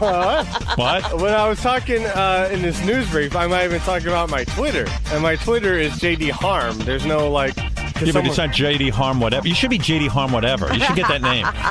Well, someone's probably already got it now. Oh, I see. He did. He was talking about the girl on Big Bang Theory allowing him to follow her. Oh, is that the one that you thought you were stalking her or something? I guess there was a Twitter bug or something. Yeah. And that's what happened, but now we're following each other. Oh, no. So she let you in. Just let me in. I actually heard I was at 50. What was your score on the ugly meter? 52. 52. Look at you. You got it memorized. That was a big day for you yesterday, wasn't it? You were expecting to be shot down again with like a 12 or something. Boy, you know, that effect does not last long. I'm glad I got over the 50 mark. That's all I... By the way, is there anything funnier than Fred doing JD or Eric the actor? I mean, come on. I was listening to the replay of Eric the actor yesterday, and Fred was going like on a mad tear, like, you know. I know. Well, he was very inspirational yesterday, I have to say. Thank you for calling in, Eric. You should like get a business card, JD, with your number on it, like 52. Just say, you know, it's a chick. I'll change my Twitter thing, but I 52 on the ugly meter app. Did you goof on Ronnie at all about a 0? A lot of guys were in the hall goofing on him. I didn't really get to talk to him much, but it is funny. Is anyone out there throwing the 0 at him? Of course. Yeah. Get a 0. I mean, that's not cool. I agree with Robin. I think it's because that big bush he's got on his face. It threw the meter off. It's not used to that sort of thing. Does Ronnie have the worst facial hair, Robin? Be honest.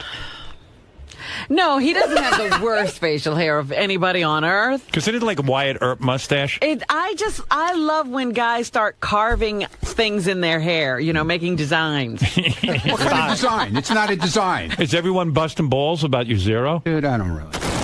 Yes, you do. Does. No, I don't. Stop it. You really believe that bullshit? Yeah, it seems pretty accurate. Oh, please, get away from me. Those guys are the biggest users that ever walked through the door here. What's your theory? My theory? Yeah. As far as what? My 0? Yeah. Dude. How do you figure? How do I figure? Yeah. They can do anything they want with that picture. They can make it to look like shit any way they want. You think they manipulated the picture? Or and they decided to give you a 0? Just figure out what they got out of that shit yesterday. They got airtime like they wouldn't believe. They got airtime right into the wrap-up show. Right. And when the guy walked out the door... Wait, so you don't think you are a 0? Wait. When the guy walked out of the little bald ugly guy walked out of the studio yesterday, yeah, he goes, "Thanks for being such a good sport," with a big smile on his face. So you think it was rigged? Oh, I know it was rigged. You know what? Without a doubt in my fucking mind. Met a guy. I got to tell you something. I met a guy. He's a burn victim. He got a 25. Yeah, okay, good. I'm glad. What number do you think you should be? Dude, I'm happy for him. I don't care. But what number do you think you are? I don't know. You don't know your own number? No. What were you thinking you were going to get? You thought you were going to beat me. Tell the truth. I had no idea. Yeah. I had no idea. Meanwhile, I heard that Sal put a big 0 on Ronnie's back yesterday. And he's walking around. No, it said 0. It wasn't a big 0. He put his 0. Oh, it said 0? It said 0. And you didn't know for a long time? That's not nice. That was not nice. Whatever. Ron. I don't think Ronnie's a 0. I think Ronnie's the man. Bro. Yeah, I'm crying. I'm crying over the whole thing. Believe me. I'm crying. No, you seem affected by it. Yeah, I am. I'm very affected. I'm crying. Get failing. I'm not getting failing. Get him. I'm not getting him. He's running his bullshit camera in there. What do you want from me? I should get him? He was here. Failing. That's your problem. Were you pissed? No. Yeah, no, it's just, no, dude, it's just annoying when people just don't leave you alone. I want to see that on TV, though. I want to see Ronnie walking around with a 0 on him. He was really upset yesterday, Howard. He had like a lot of conspiracy. So the big conspiracy theory is that they rigged the picture. But then he even went back as far to say is that the psych test that he was given, that was also rigged against him. Oh, right. Are you kidding? So now I'm crazy and now I'm ugly. Okay, that's fine. Whatever. That sounds about right. Whatever, not dude. crazy at all. Right. So, listen, they got what they wanted. I'm happy for them. Yeah. Now all of a sudden they have an account on Twitter now too. Whatever, dude. Yeah, you're on Twitter every minute. So, were people busting your balls on Twitter? Of course. No, actually, I got a lot of good response from people. Well, listen, man, you know one thing. The usual dirtbag guys gave me, the usual shit. But I got a lot of chicks saying that's bullshit. That you're good looking. Yeah, listen, man. There's one thing I know. You're a great security guy. I say you have eyes in the back of your head. I really do. Thank you. I do. Yeah, thanks. You know everything that's going on. Yeah, Whatever. You're constantly aware of what's going on around you. Yeah, and I love thank that. you. Yeah. That's because But my eyes are back here instead of up here. No, you that's probably why I know got what's a 0. You probably know what's going on behind you right now. Yeah. Right. Okay. Yeah. All right. Yeah. Stupid ass. Sal was holding up a big 0.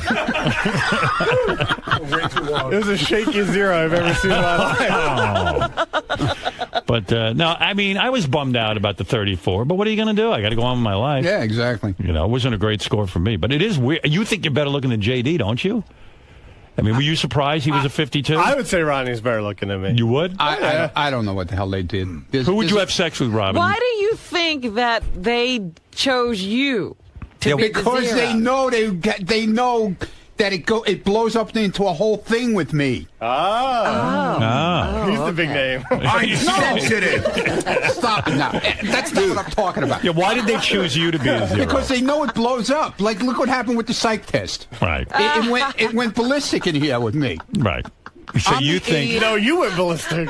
Yeah, but then why did Doug Goodstein get a 20-something? Well, you talk about somebody being bummed out. Yeah. There is somebody who's bummed out. Yeah, I heard he's like very upset with his score. I mean... I'm not upset at all. I don't know what you're talking about, Ronnie. Yeah, that's not what I heard, dude. That's what you guys in the control room told me. Well, I don't know what they're talking about. Yeah, okay, why do you think when those guys were figuring out who to give the 0 to, and they did that to you, why did they give him a 20? Because he doesn't get on the air all that much. I don't know, dude. I'm telling you. That's my theory. I don't care. And Lieberman Lieberman couldn't sleep last night. Did you know that? No. Oh, Lieberman is that true? He told me he couldn't shut up. His girlfriend was like telling him to shut up already. Like all night. He didn't stop talking about it. Why would you tell your girlfriend that you're an 18? No. Beth called me. She goes, "Why are people telling me about some ugly thing?" And I go, "Oh, because you got a 92." And she goes, "What do you mean a 92?" I said, "You tested higher than Angelina Jolie." She goes, "Oh, that's ridiculous. They probably just used a good picture of me or something." I said, "No, you just tested high." Lieberman supposedly...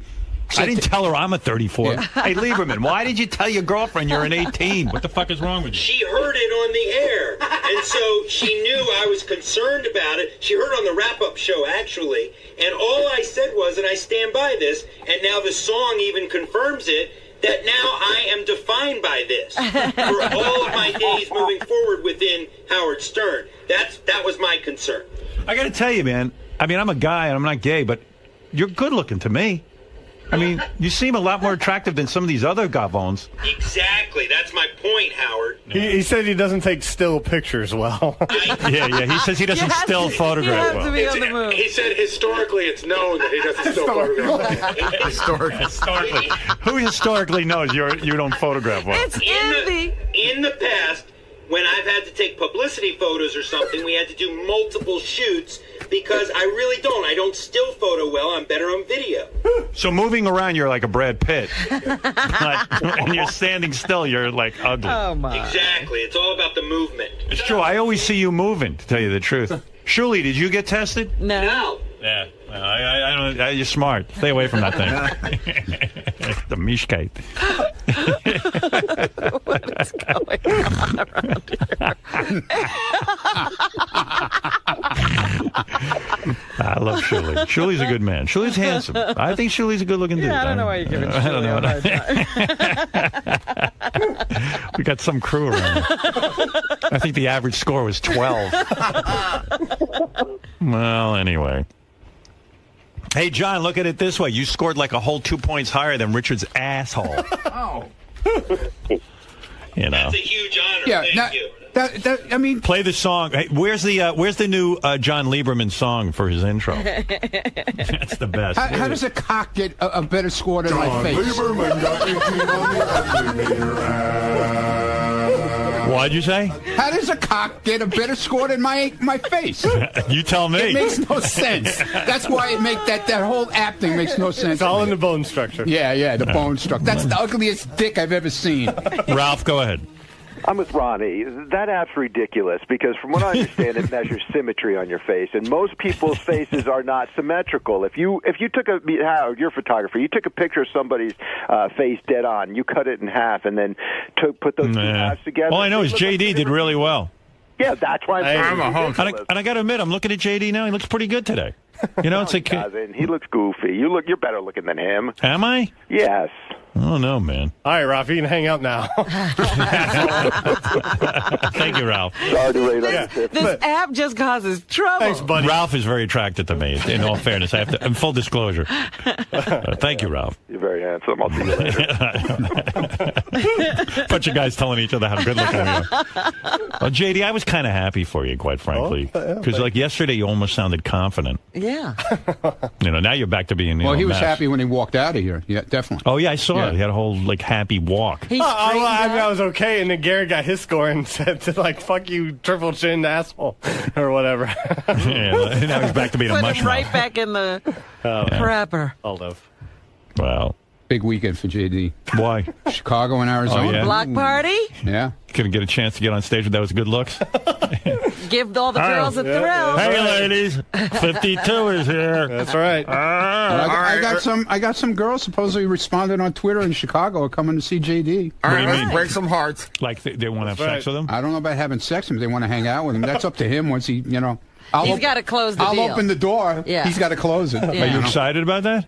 I was telling Shuli, I would like to be able to focus on that, but I can only focus on the show and like what? How about after the show? Having the show, okay, that's the problem. I'm more worried about the show going well and people being happy for what they pay What for. are you worried about that train wreck for? Because it's not going to go well. I can tell you that. How do you think someone has to worry about it? How do you think the show is going to go well with Ronnie and you? If Shuli's not worried about it, what are you worried about? He's worried. No, he's not. He's not worried. All you got to do is get up and say a couple of things to the crowd. I know. I just, I and you're don't saying know. you can't bang this chick that Ronnie's going to? Is she hot?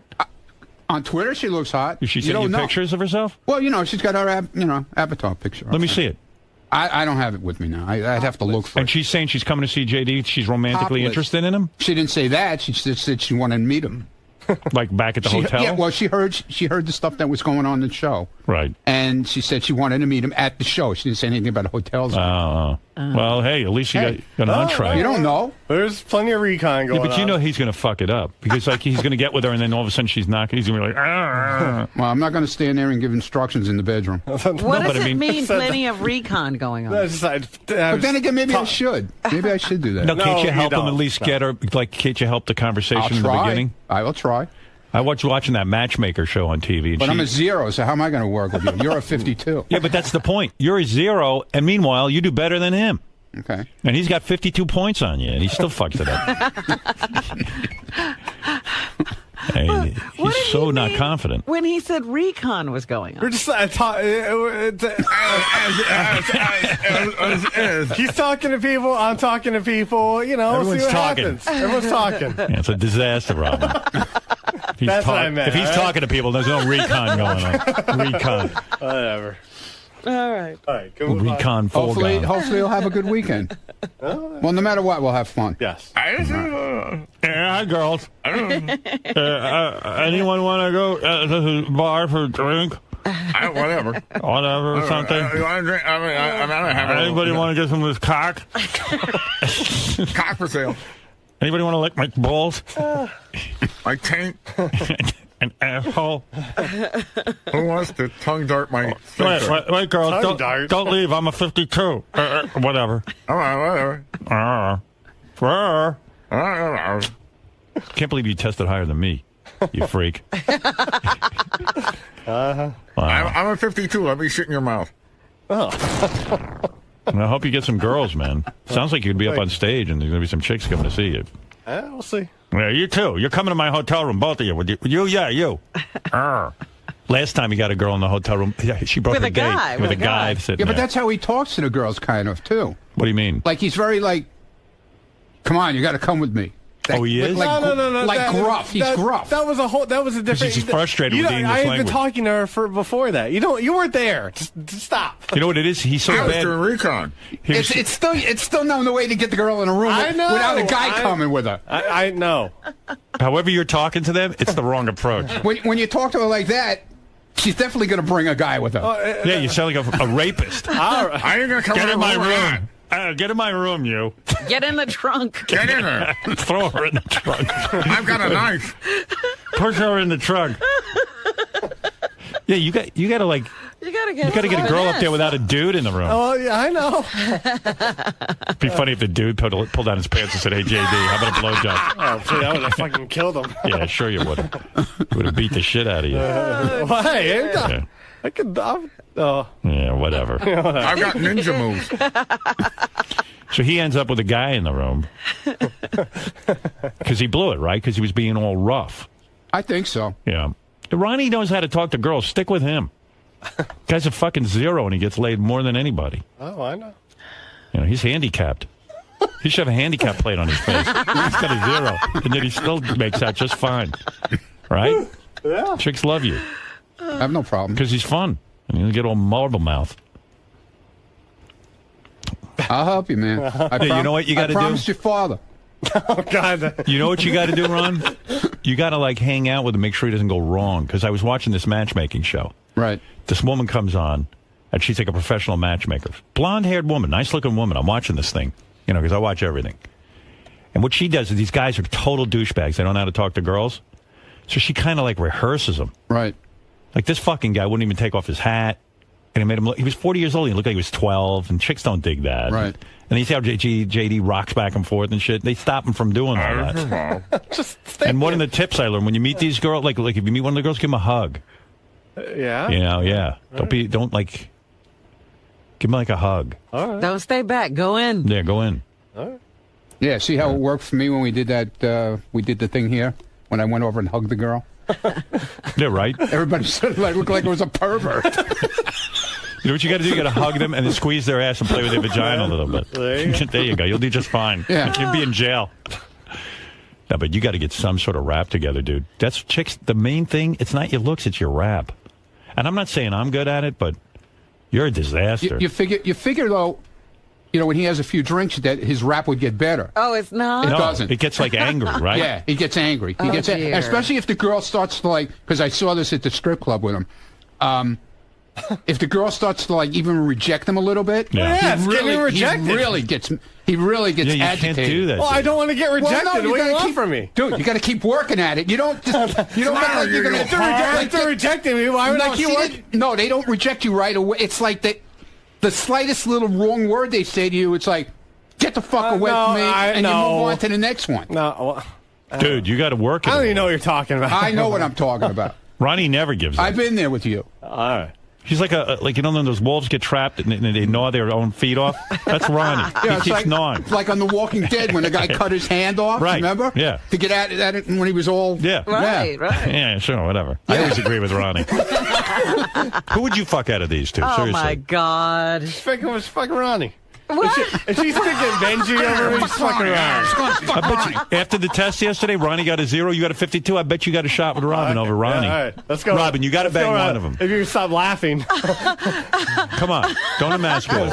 Could always do a threesome, honey. No, we can't. No. What? A threesome. You have to have sex with either You'll do it when you JD or get Ronnie. there. A threesome. Seriously, over Ronnie or JD, who do you go with? Put on that face you did yesterday, JD, where you got the 52. Close your mouth. His teeth throw everyone off. Okay, keep it closed. Let him look at him with his mouth closed.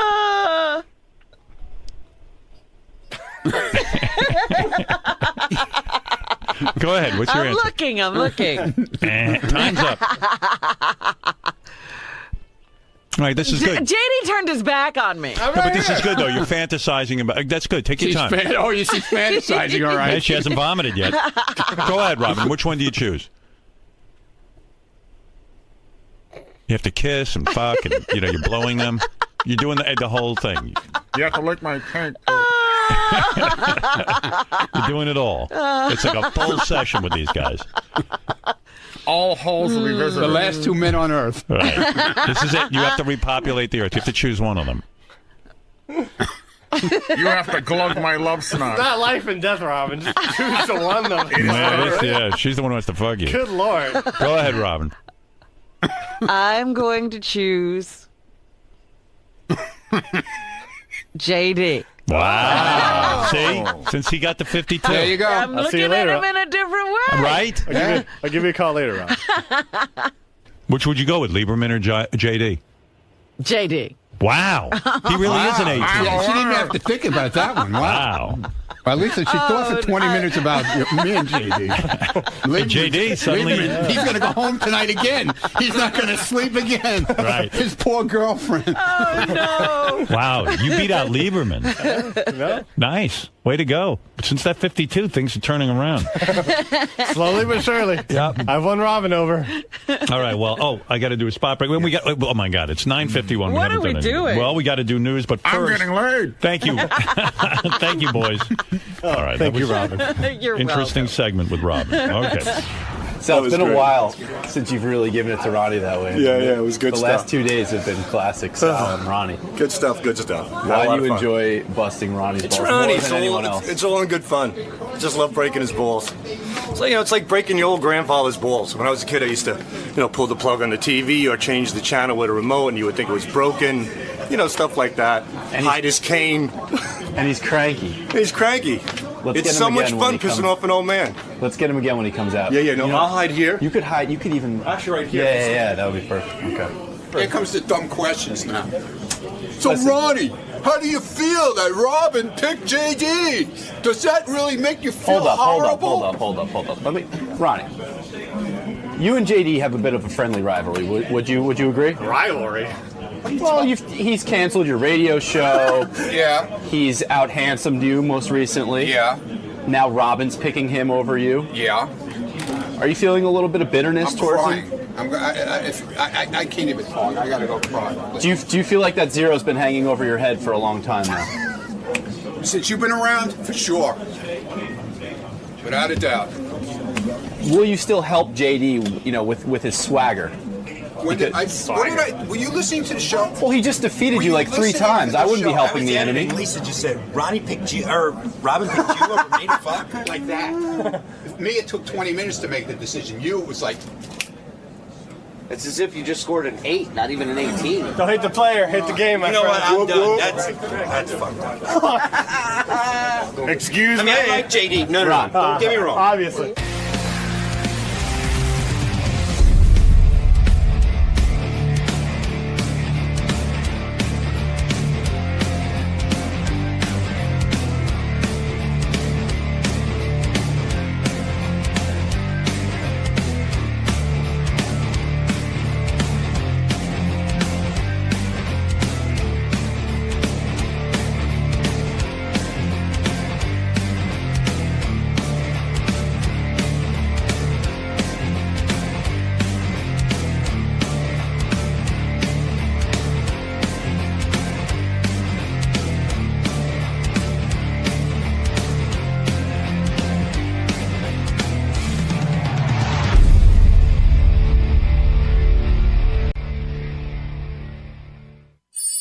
the Star Trek convention. I didn't get to play this for you yesterday.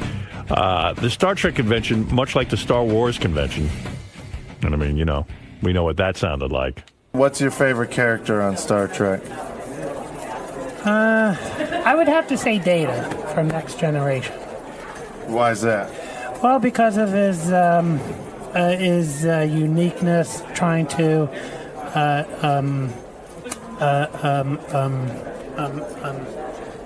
emulate human beings because he's a machine and he wants to be human. Data. By the way, most of the people he interviewed were into Data.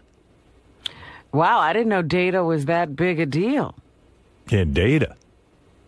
Data's the robot dude. Artie probably don't even know who Data is. No idea. You didn't do the Next Generation. No. I don't think he did the first generation. You didn't ever. You're not a Star Trek guy. Not at all. Not at all. Not at all, no. Data. And this guy's kind of a high-pitched dude. I know. He's got this high-pitched mic thing. I'm into a Data. So what do you expect to do here at the convention? Well, I expect to get some autographs here and also and see what other memorabilia I can get that I don't have yet. All right, well, thank you very much. Thank you. He might be a stuttering high-pitched guy. Yeah. He's a find. That guy. I can see why Data would be his guy. Yeah, Data. Well, here's another dude. What are you doing here? I'm doing here to get pictures with different stars. Now, why do you like getting pictures with stars so much? Because I get along with stars more than I do with neighbors. Who's your favorite star? Frank Sinatra and Michael Jackson. Who are you looking forward to meeting today? Today? I met Susie today. Who? Susie. What was her name again? Susan. Susan Anton. Susan Anton. Oh, my God.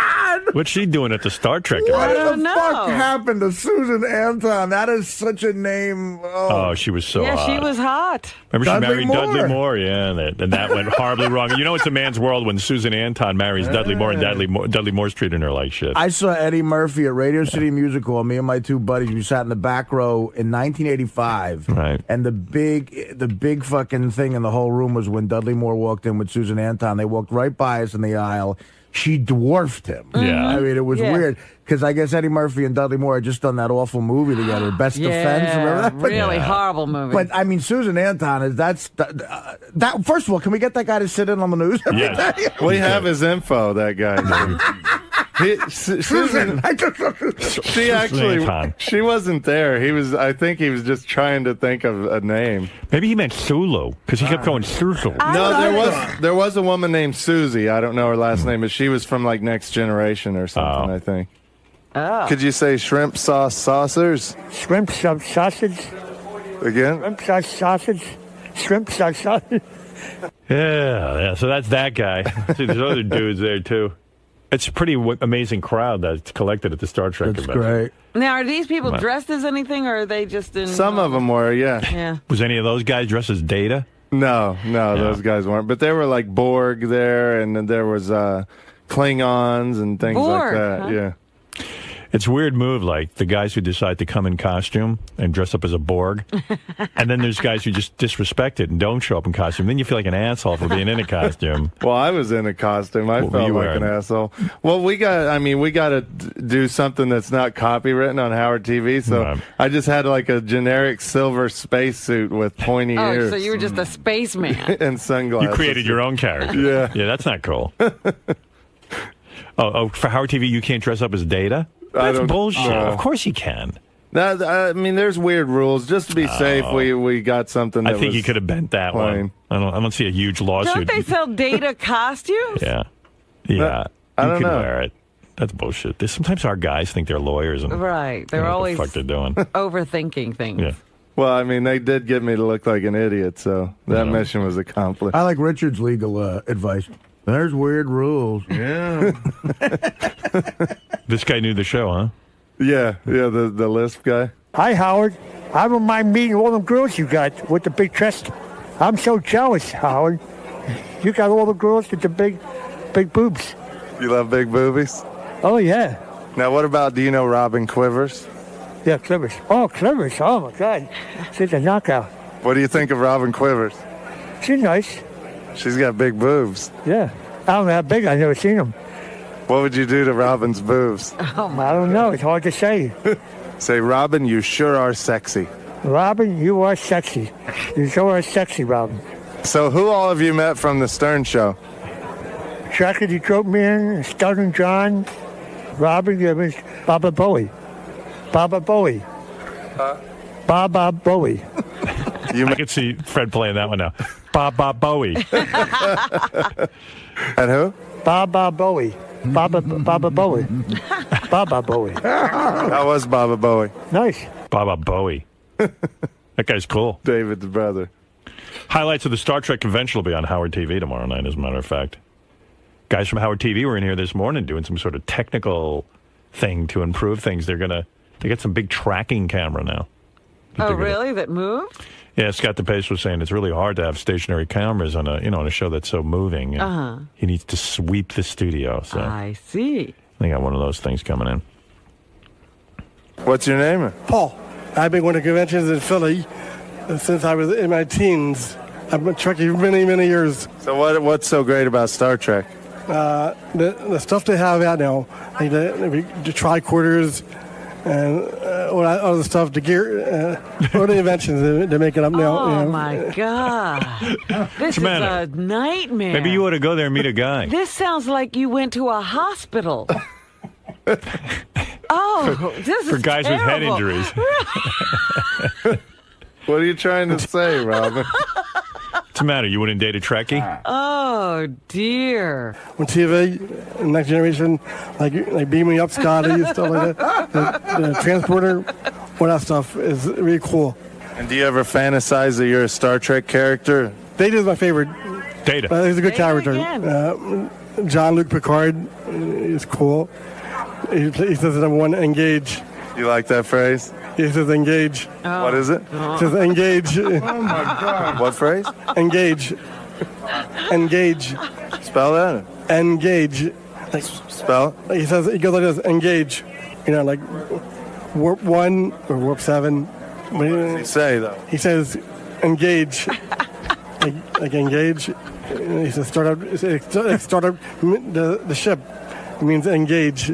And he moves his finger? Yeah, Captain Picard moves his finger. He says engage. And you like that? Yeah. Do it again to make sure we got it on camera? It says engage. This is who's in the audience, I guess. And can you imagine the cruise? Oh, I was just going to say that. Star Trek cruise? Star Trek cruise. You realize it's just you, that guy, and an ocean. Oh. I get along with all these people, though, because I've been going to these kind of conventions, too. I go to, the horror movie ones. I can believe that. So I relate to, all these people. We understand that. Oh, yeah. No one thought you were any different. I'm sure that guy's playing a tape of you right now for his friend. Let's get some show. We actually ate lunch. Listen to this idiot who interviewed me. Well, we ate lunch right next to that guy. So listen to this idiot who interviewed me. Let's see. You want to hear what George does at these conventions? Yes. He introduced Richard, actually. It shows you they ran out of shit to do. I'd like to introduce to you a member of the Howard Stern family. He told me to introduce him as Doofus, but you might know this alien creature as Richard Christie. Come on. And Richard said George gets up there, and you know how George loves to talk? Yeah. He'll talk for an hour, and his boyfriend Brad is in the audience, George's boyfriend. And he's just standing there for an hour, and George just goes on and on and on. What does George talk about? Star Trek and outer space and pretty much everything you can think of. He talks about the 61 Yankees. Do people get bored and start talking while he's talking? No, they love. They were encapsulated the whole time. Encapsulated. Yeah. What word is he trying to say? What are you trying to say? They were captivated. Captivated. There you go. Encapsulated. That's a fun game. Figure out what Richard's really trying to say. That's one of our writers. They're all in a capsule. He writes for me. You know how Letterman gets Harvard guys and Conan's got guys from Yale? Yeah. I got this guy. Encapsulated. He was encaptivating. Encapsulating. They were all in a capsule.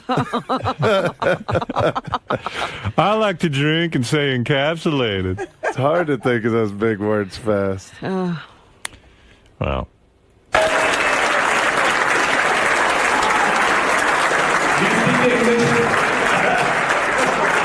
Did you say stuff? I just said how great George is doing on the show, and he made a few quips and stuff like that. Dorcas. How are you doing, folks? This right here is the best addition ever to the Howard Stern Show. The nicest, sweetest guy ever, and one of the funniest people I've ever met in my life. And we all love George, and he's done such a great job. Well, it's a mutual admiration society, but I don't want to embarrass him by telling him I love Richard, because it has a whole different connotation on the Howard Stern Show. George has seen a lot of me on this show. I have seen all of Richard, unadored, and believe me, it is a sight to behold. Well, thank you, George. Oh, I didn't mean it that way. Oh my! Yours, not mine. George mixing it up. Oh, he's in his element. What a great night in show business. I love when George thinks he's pretty good. Oh my, no, not mine, yours. Do you? We were like Abbott and Costello. Yeah, you were his straight man. Yeah. I think all of this being on the Howard Stern Show and everyone telling him he's funny, he's really thinking he's funny these days. He's going crazy. I don't know. I think he's funny no matter what he says with that voice. So you told me earlier your favorite band is Air Supply. Why is Air Supply your favorite band? Because they sing all love songs. My favorite is All Out of Love, Making Love Out of Nothing at All. I've seen Barry Manilow, too. Barry Manilow is going to be in at the Maconi Center September the 8th. He's another favorite of mine. He recently had a hip replacement. He just came back from a hip replacement. He's going to shake it on the stage. Thank you. Take care, okay? Have a great day. Thank you. Are these retarded people? So That's you found what retarded No. They emptied a hospital. No, that's like a normal not guy. a retarded These are guy. people who love Star Trek. I got a...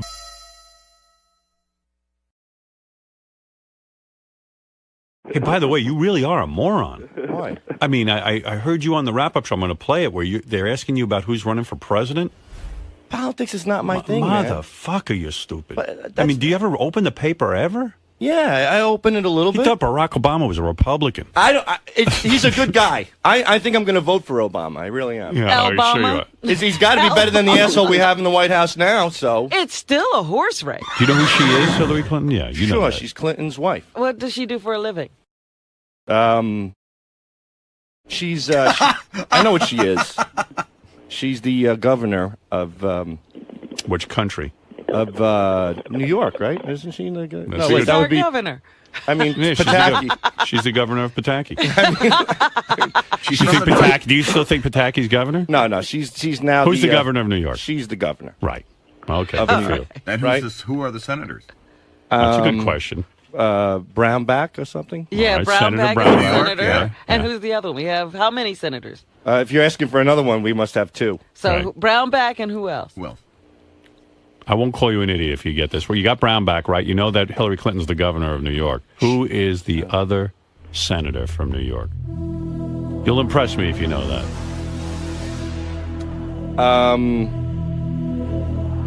I think I got it. He used to be the district attorney of New York. Go ahead. Robert Morgenthau. Oh, very good. Very All right. I just have to think. Yeah. You know, when you think, you're impressive. wow. That's why I don't do it much. I don't. So like you knew Senator Morgenthau. And Brownback. And Brownback. And the governor. And the governor, Clinton. I think she. I know she has something to do with New York. I think she's the governor. Good. Well, all right. You've impressed me. But like I said, politics is not my thing. You know? Should be. And after you got those right, I mean, not everyone can answer that. You're ready for, what is that? Impressive. Who wants to be a millionaire? Who's smarter You can than a answer fifth so grader? many You know what? How many senators are there total? Well, I'm guessing two. 2 senators total? No, Maybe. from New York, but then how do you... Probably 2 per state, 100 senators, 50 Okay. states. All right, you're on the target there. Did you ever notice that everything Sal doesn't know isn't his thing? Yeah. Like being smart isn't his thing. Yeah. You never read the newspaper? Being a producer is not your thing. You never read the newspaper? Nothing. I do read the newspaper. I read You do? page 6. Oh. Oh, you Gossip. skip right past the first page. You know, it's just...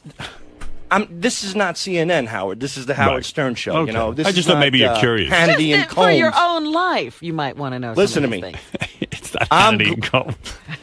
I'm glad I didn't vote for Bush, and now nobody can blame me. But you know said what I on mean? the Did you wrap-up vote? show... Maybe It's you not- should have but voted you for don't the vote. other guy. But hey, who is the other guy? The other guy could have fucked up too, and then you couldn't blame me. He doesn't vote, and he considers that a good thing because he says on the wrap-up show, there's no difference. Look how bad the country's doing. So if I voted, You'd be responsible. Yeah, Yes. look what all the assholes who voted for Bush. Now they regret it. how Not about me. if I'm you like, had voted, hey, how I about if stayed you out. had voted for the other guy, and we wouldn't have had Bush?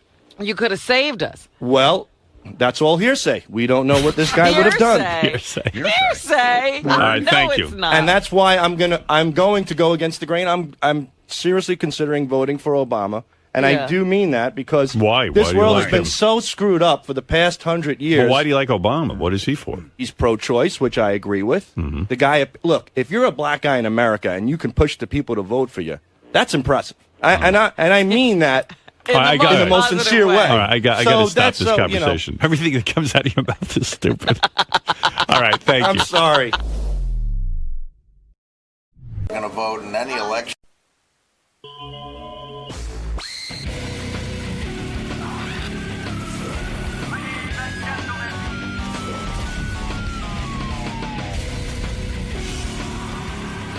Hi, I'm Erika Maconi, and I'm Miss Howard TV for February 2007. Thank you. As Miss Howard TV, it's my duty to stand here in this bikini and tell you all about the amazing shows you'll be able to watch on Howard TV this February. In a little bit, I'll tell you how you can become next month Miss Howard TV. But first, I gotta tell you about February shows. Let's start with some hot girls. Penthouse Pet Sunny Leone is smoking. Watch this young, sexy brunette as she tells a steamy lesbian story and gets spanked by Howard. Roll the tapes. You do an oral on them? Oh, yeah. Yes. Did you like that?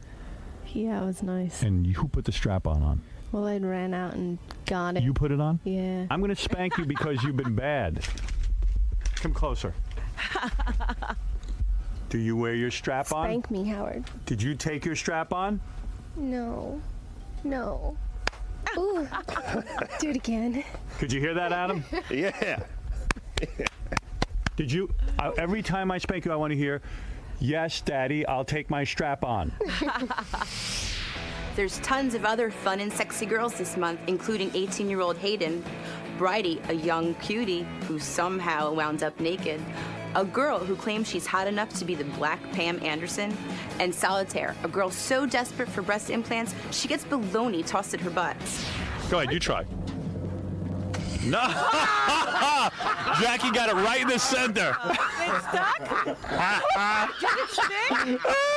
Yeah? Come here, you got to see this. Now that I've told you a little about Howard TV's February shows, let me tell you a little something about me. I'm 29 years old, I'm a Jersey Shore girl, and I'm an actress and a small business owner. I've been a Howard Stern fan since 10 years, probably since college. To me, Howard TV is so cool because you could see things that you'd never see anywhere else. I love how wild and uncensored all the shows are. It's awesome. This month, you could watch DeBella ride the Sibian with Beetlejuice controlling. There's nothing funnier than seeing a middle-aged porn star in the Sibian with little Beat right by her side at the controls. It's hysterical. Bella, anything happening over there? Nothing? Are you all broads? Don't worry. It's happening? Is anything happening? Turn it up, Beat. Give her full force. Good. You can handle it, honey. Anybody want to go faster? That's it, Beat. Give it to her harder. Come on, honey. There's tons of crazy staff antics on Howard TV this month. Check out the now infamous Gary McHine incident. Sal dumps confetti on Gary. Scott the engineer's new intern. And who could forget the Artie versus Crazy Alice fight? Check it out. You whopped any day go fat whale, you a beach whale. You big you. Hi, Fred. Hi, Fred. What's up? Who this? You. You short. I'm still in hell. I'm living in an apartment over here. He's a good actor. Let George speak. He's a good actor. He's a good man. He's a good man. Let George speak. Howard. There's also some classic staff moments, too, like Jackie's toothbrush bust. Ooh, gross. And Howard, Artie, and Casey in the Superman costume. Now, February is Black History Month, and Howard TV is paying its respects by airing some amazing shows featuring unforgettable African-American guests. Shows like Black Jeopardy, Black Woman versus White Woman, which is a sexy adult-themed battle of wits, Dennis Rodman, and of course, King of All Blacks with his Guess the Garbage Game. The King of All Blacks is going to describe what's in the garbage pail, and we should guess the ethnicity. Yes. Now, what ethnicities are we guessing from? Black, white, Jewish? Jewish and Spanish. I see a pizza box.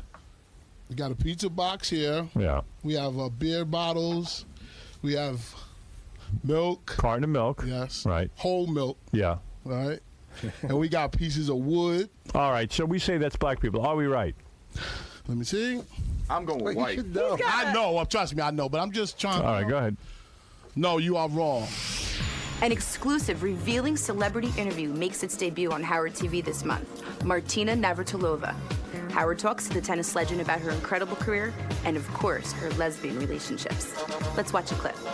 I got to look up what broad you're with now. I bet you she's super hot. Is she much younger than you? She's older, actually. Older? Older, I know. I thought you were into, like, lipstick girls, lipstick lesbian types. No? It's not about the type. It's about the whole person, Who's the hottest chick you ever thought you saw in your whole life? Is it a Pam Anderson? Whoever I saw. I don't Angelina know. Jolie? I haven't met her yet. What do you think? She's hot.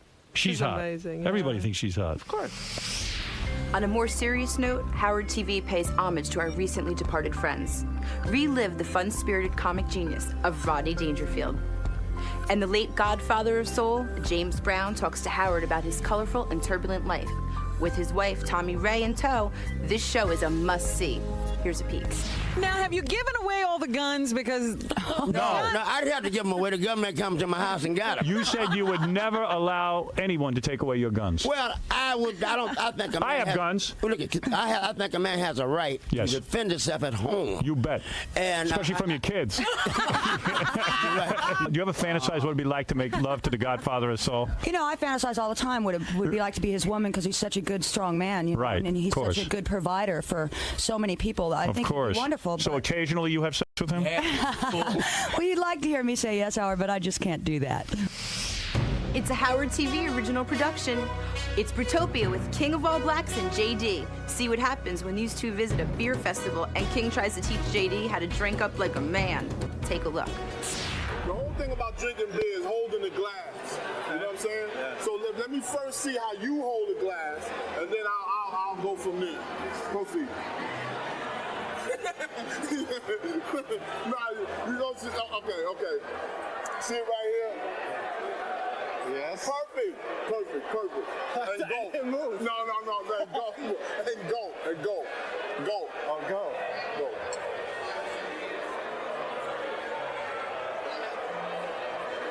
Fuck. That tastes like shit. Well, I hope you enjoyed your quick peek at all of February's fun and exciting shows on Howard TV. Here's a quick peek.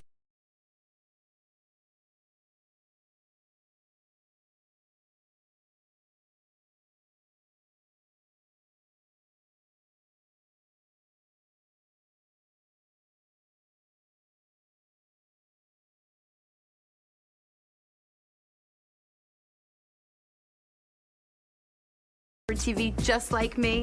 Well, every month, Howard TV will be holding an open casting call. You'll get to introduce Howard TV's new programming, and you'll get a free bikini. Cool. Just listen to this deep voice guy and see how you can apply. Bye. Attention, all ladies living in the New York City area. If you think you're sexy enough for a starring role on Howard TV, then why not show us what you've got? This is your chance, your one and only chance, to become an official Miss Howard TV spokesmodel. Get rich, get famous, hang out with Jeff the Drunk. Don't fuck with me. I will you. All you have to do is write up a letter telling us why you'd be the perfect Miss Howard TV. Then track down a few sexy photos of yourself. Email your photos and your letter to misstv@indemand.com. Or if you're old school, you can mail your photos and letter to Miss Howard TV, In Demand Networks, 345 Hudson Street, 17th floor, New York, New York, 10014. This could be your big break, so quit wasting time. An amazing television career awaits, and so does Jeff the Drunk. Skanky ho. Note, Howard TV does not guarantee fame, fortune, or an amazing television career, but they do guarantee a chance to meet Jeff the Drunk. You must be 18 years or older to apply.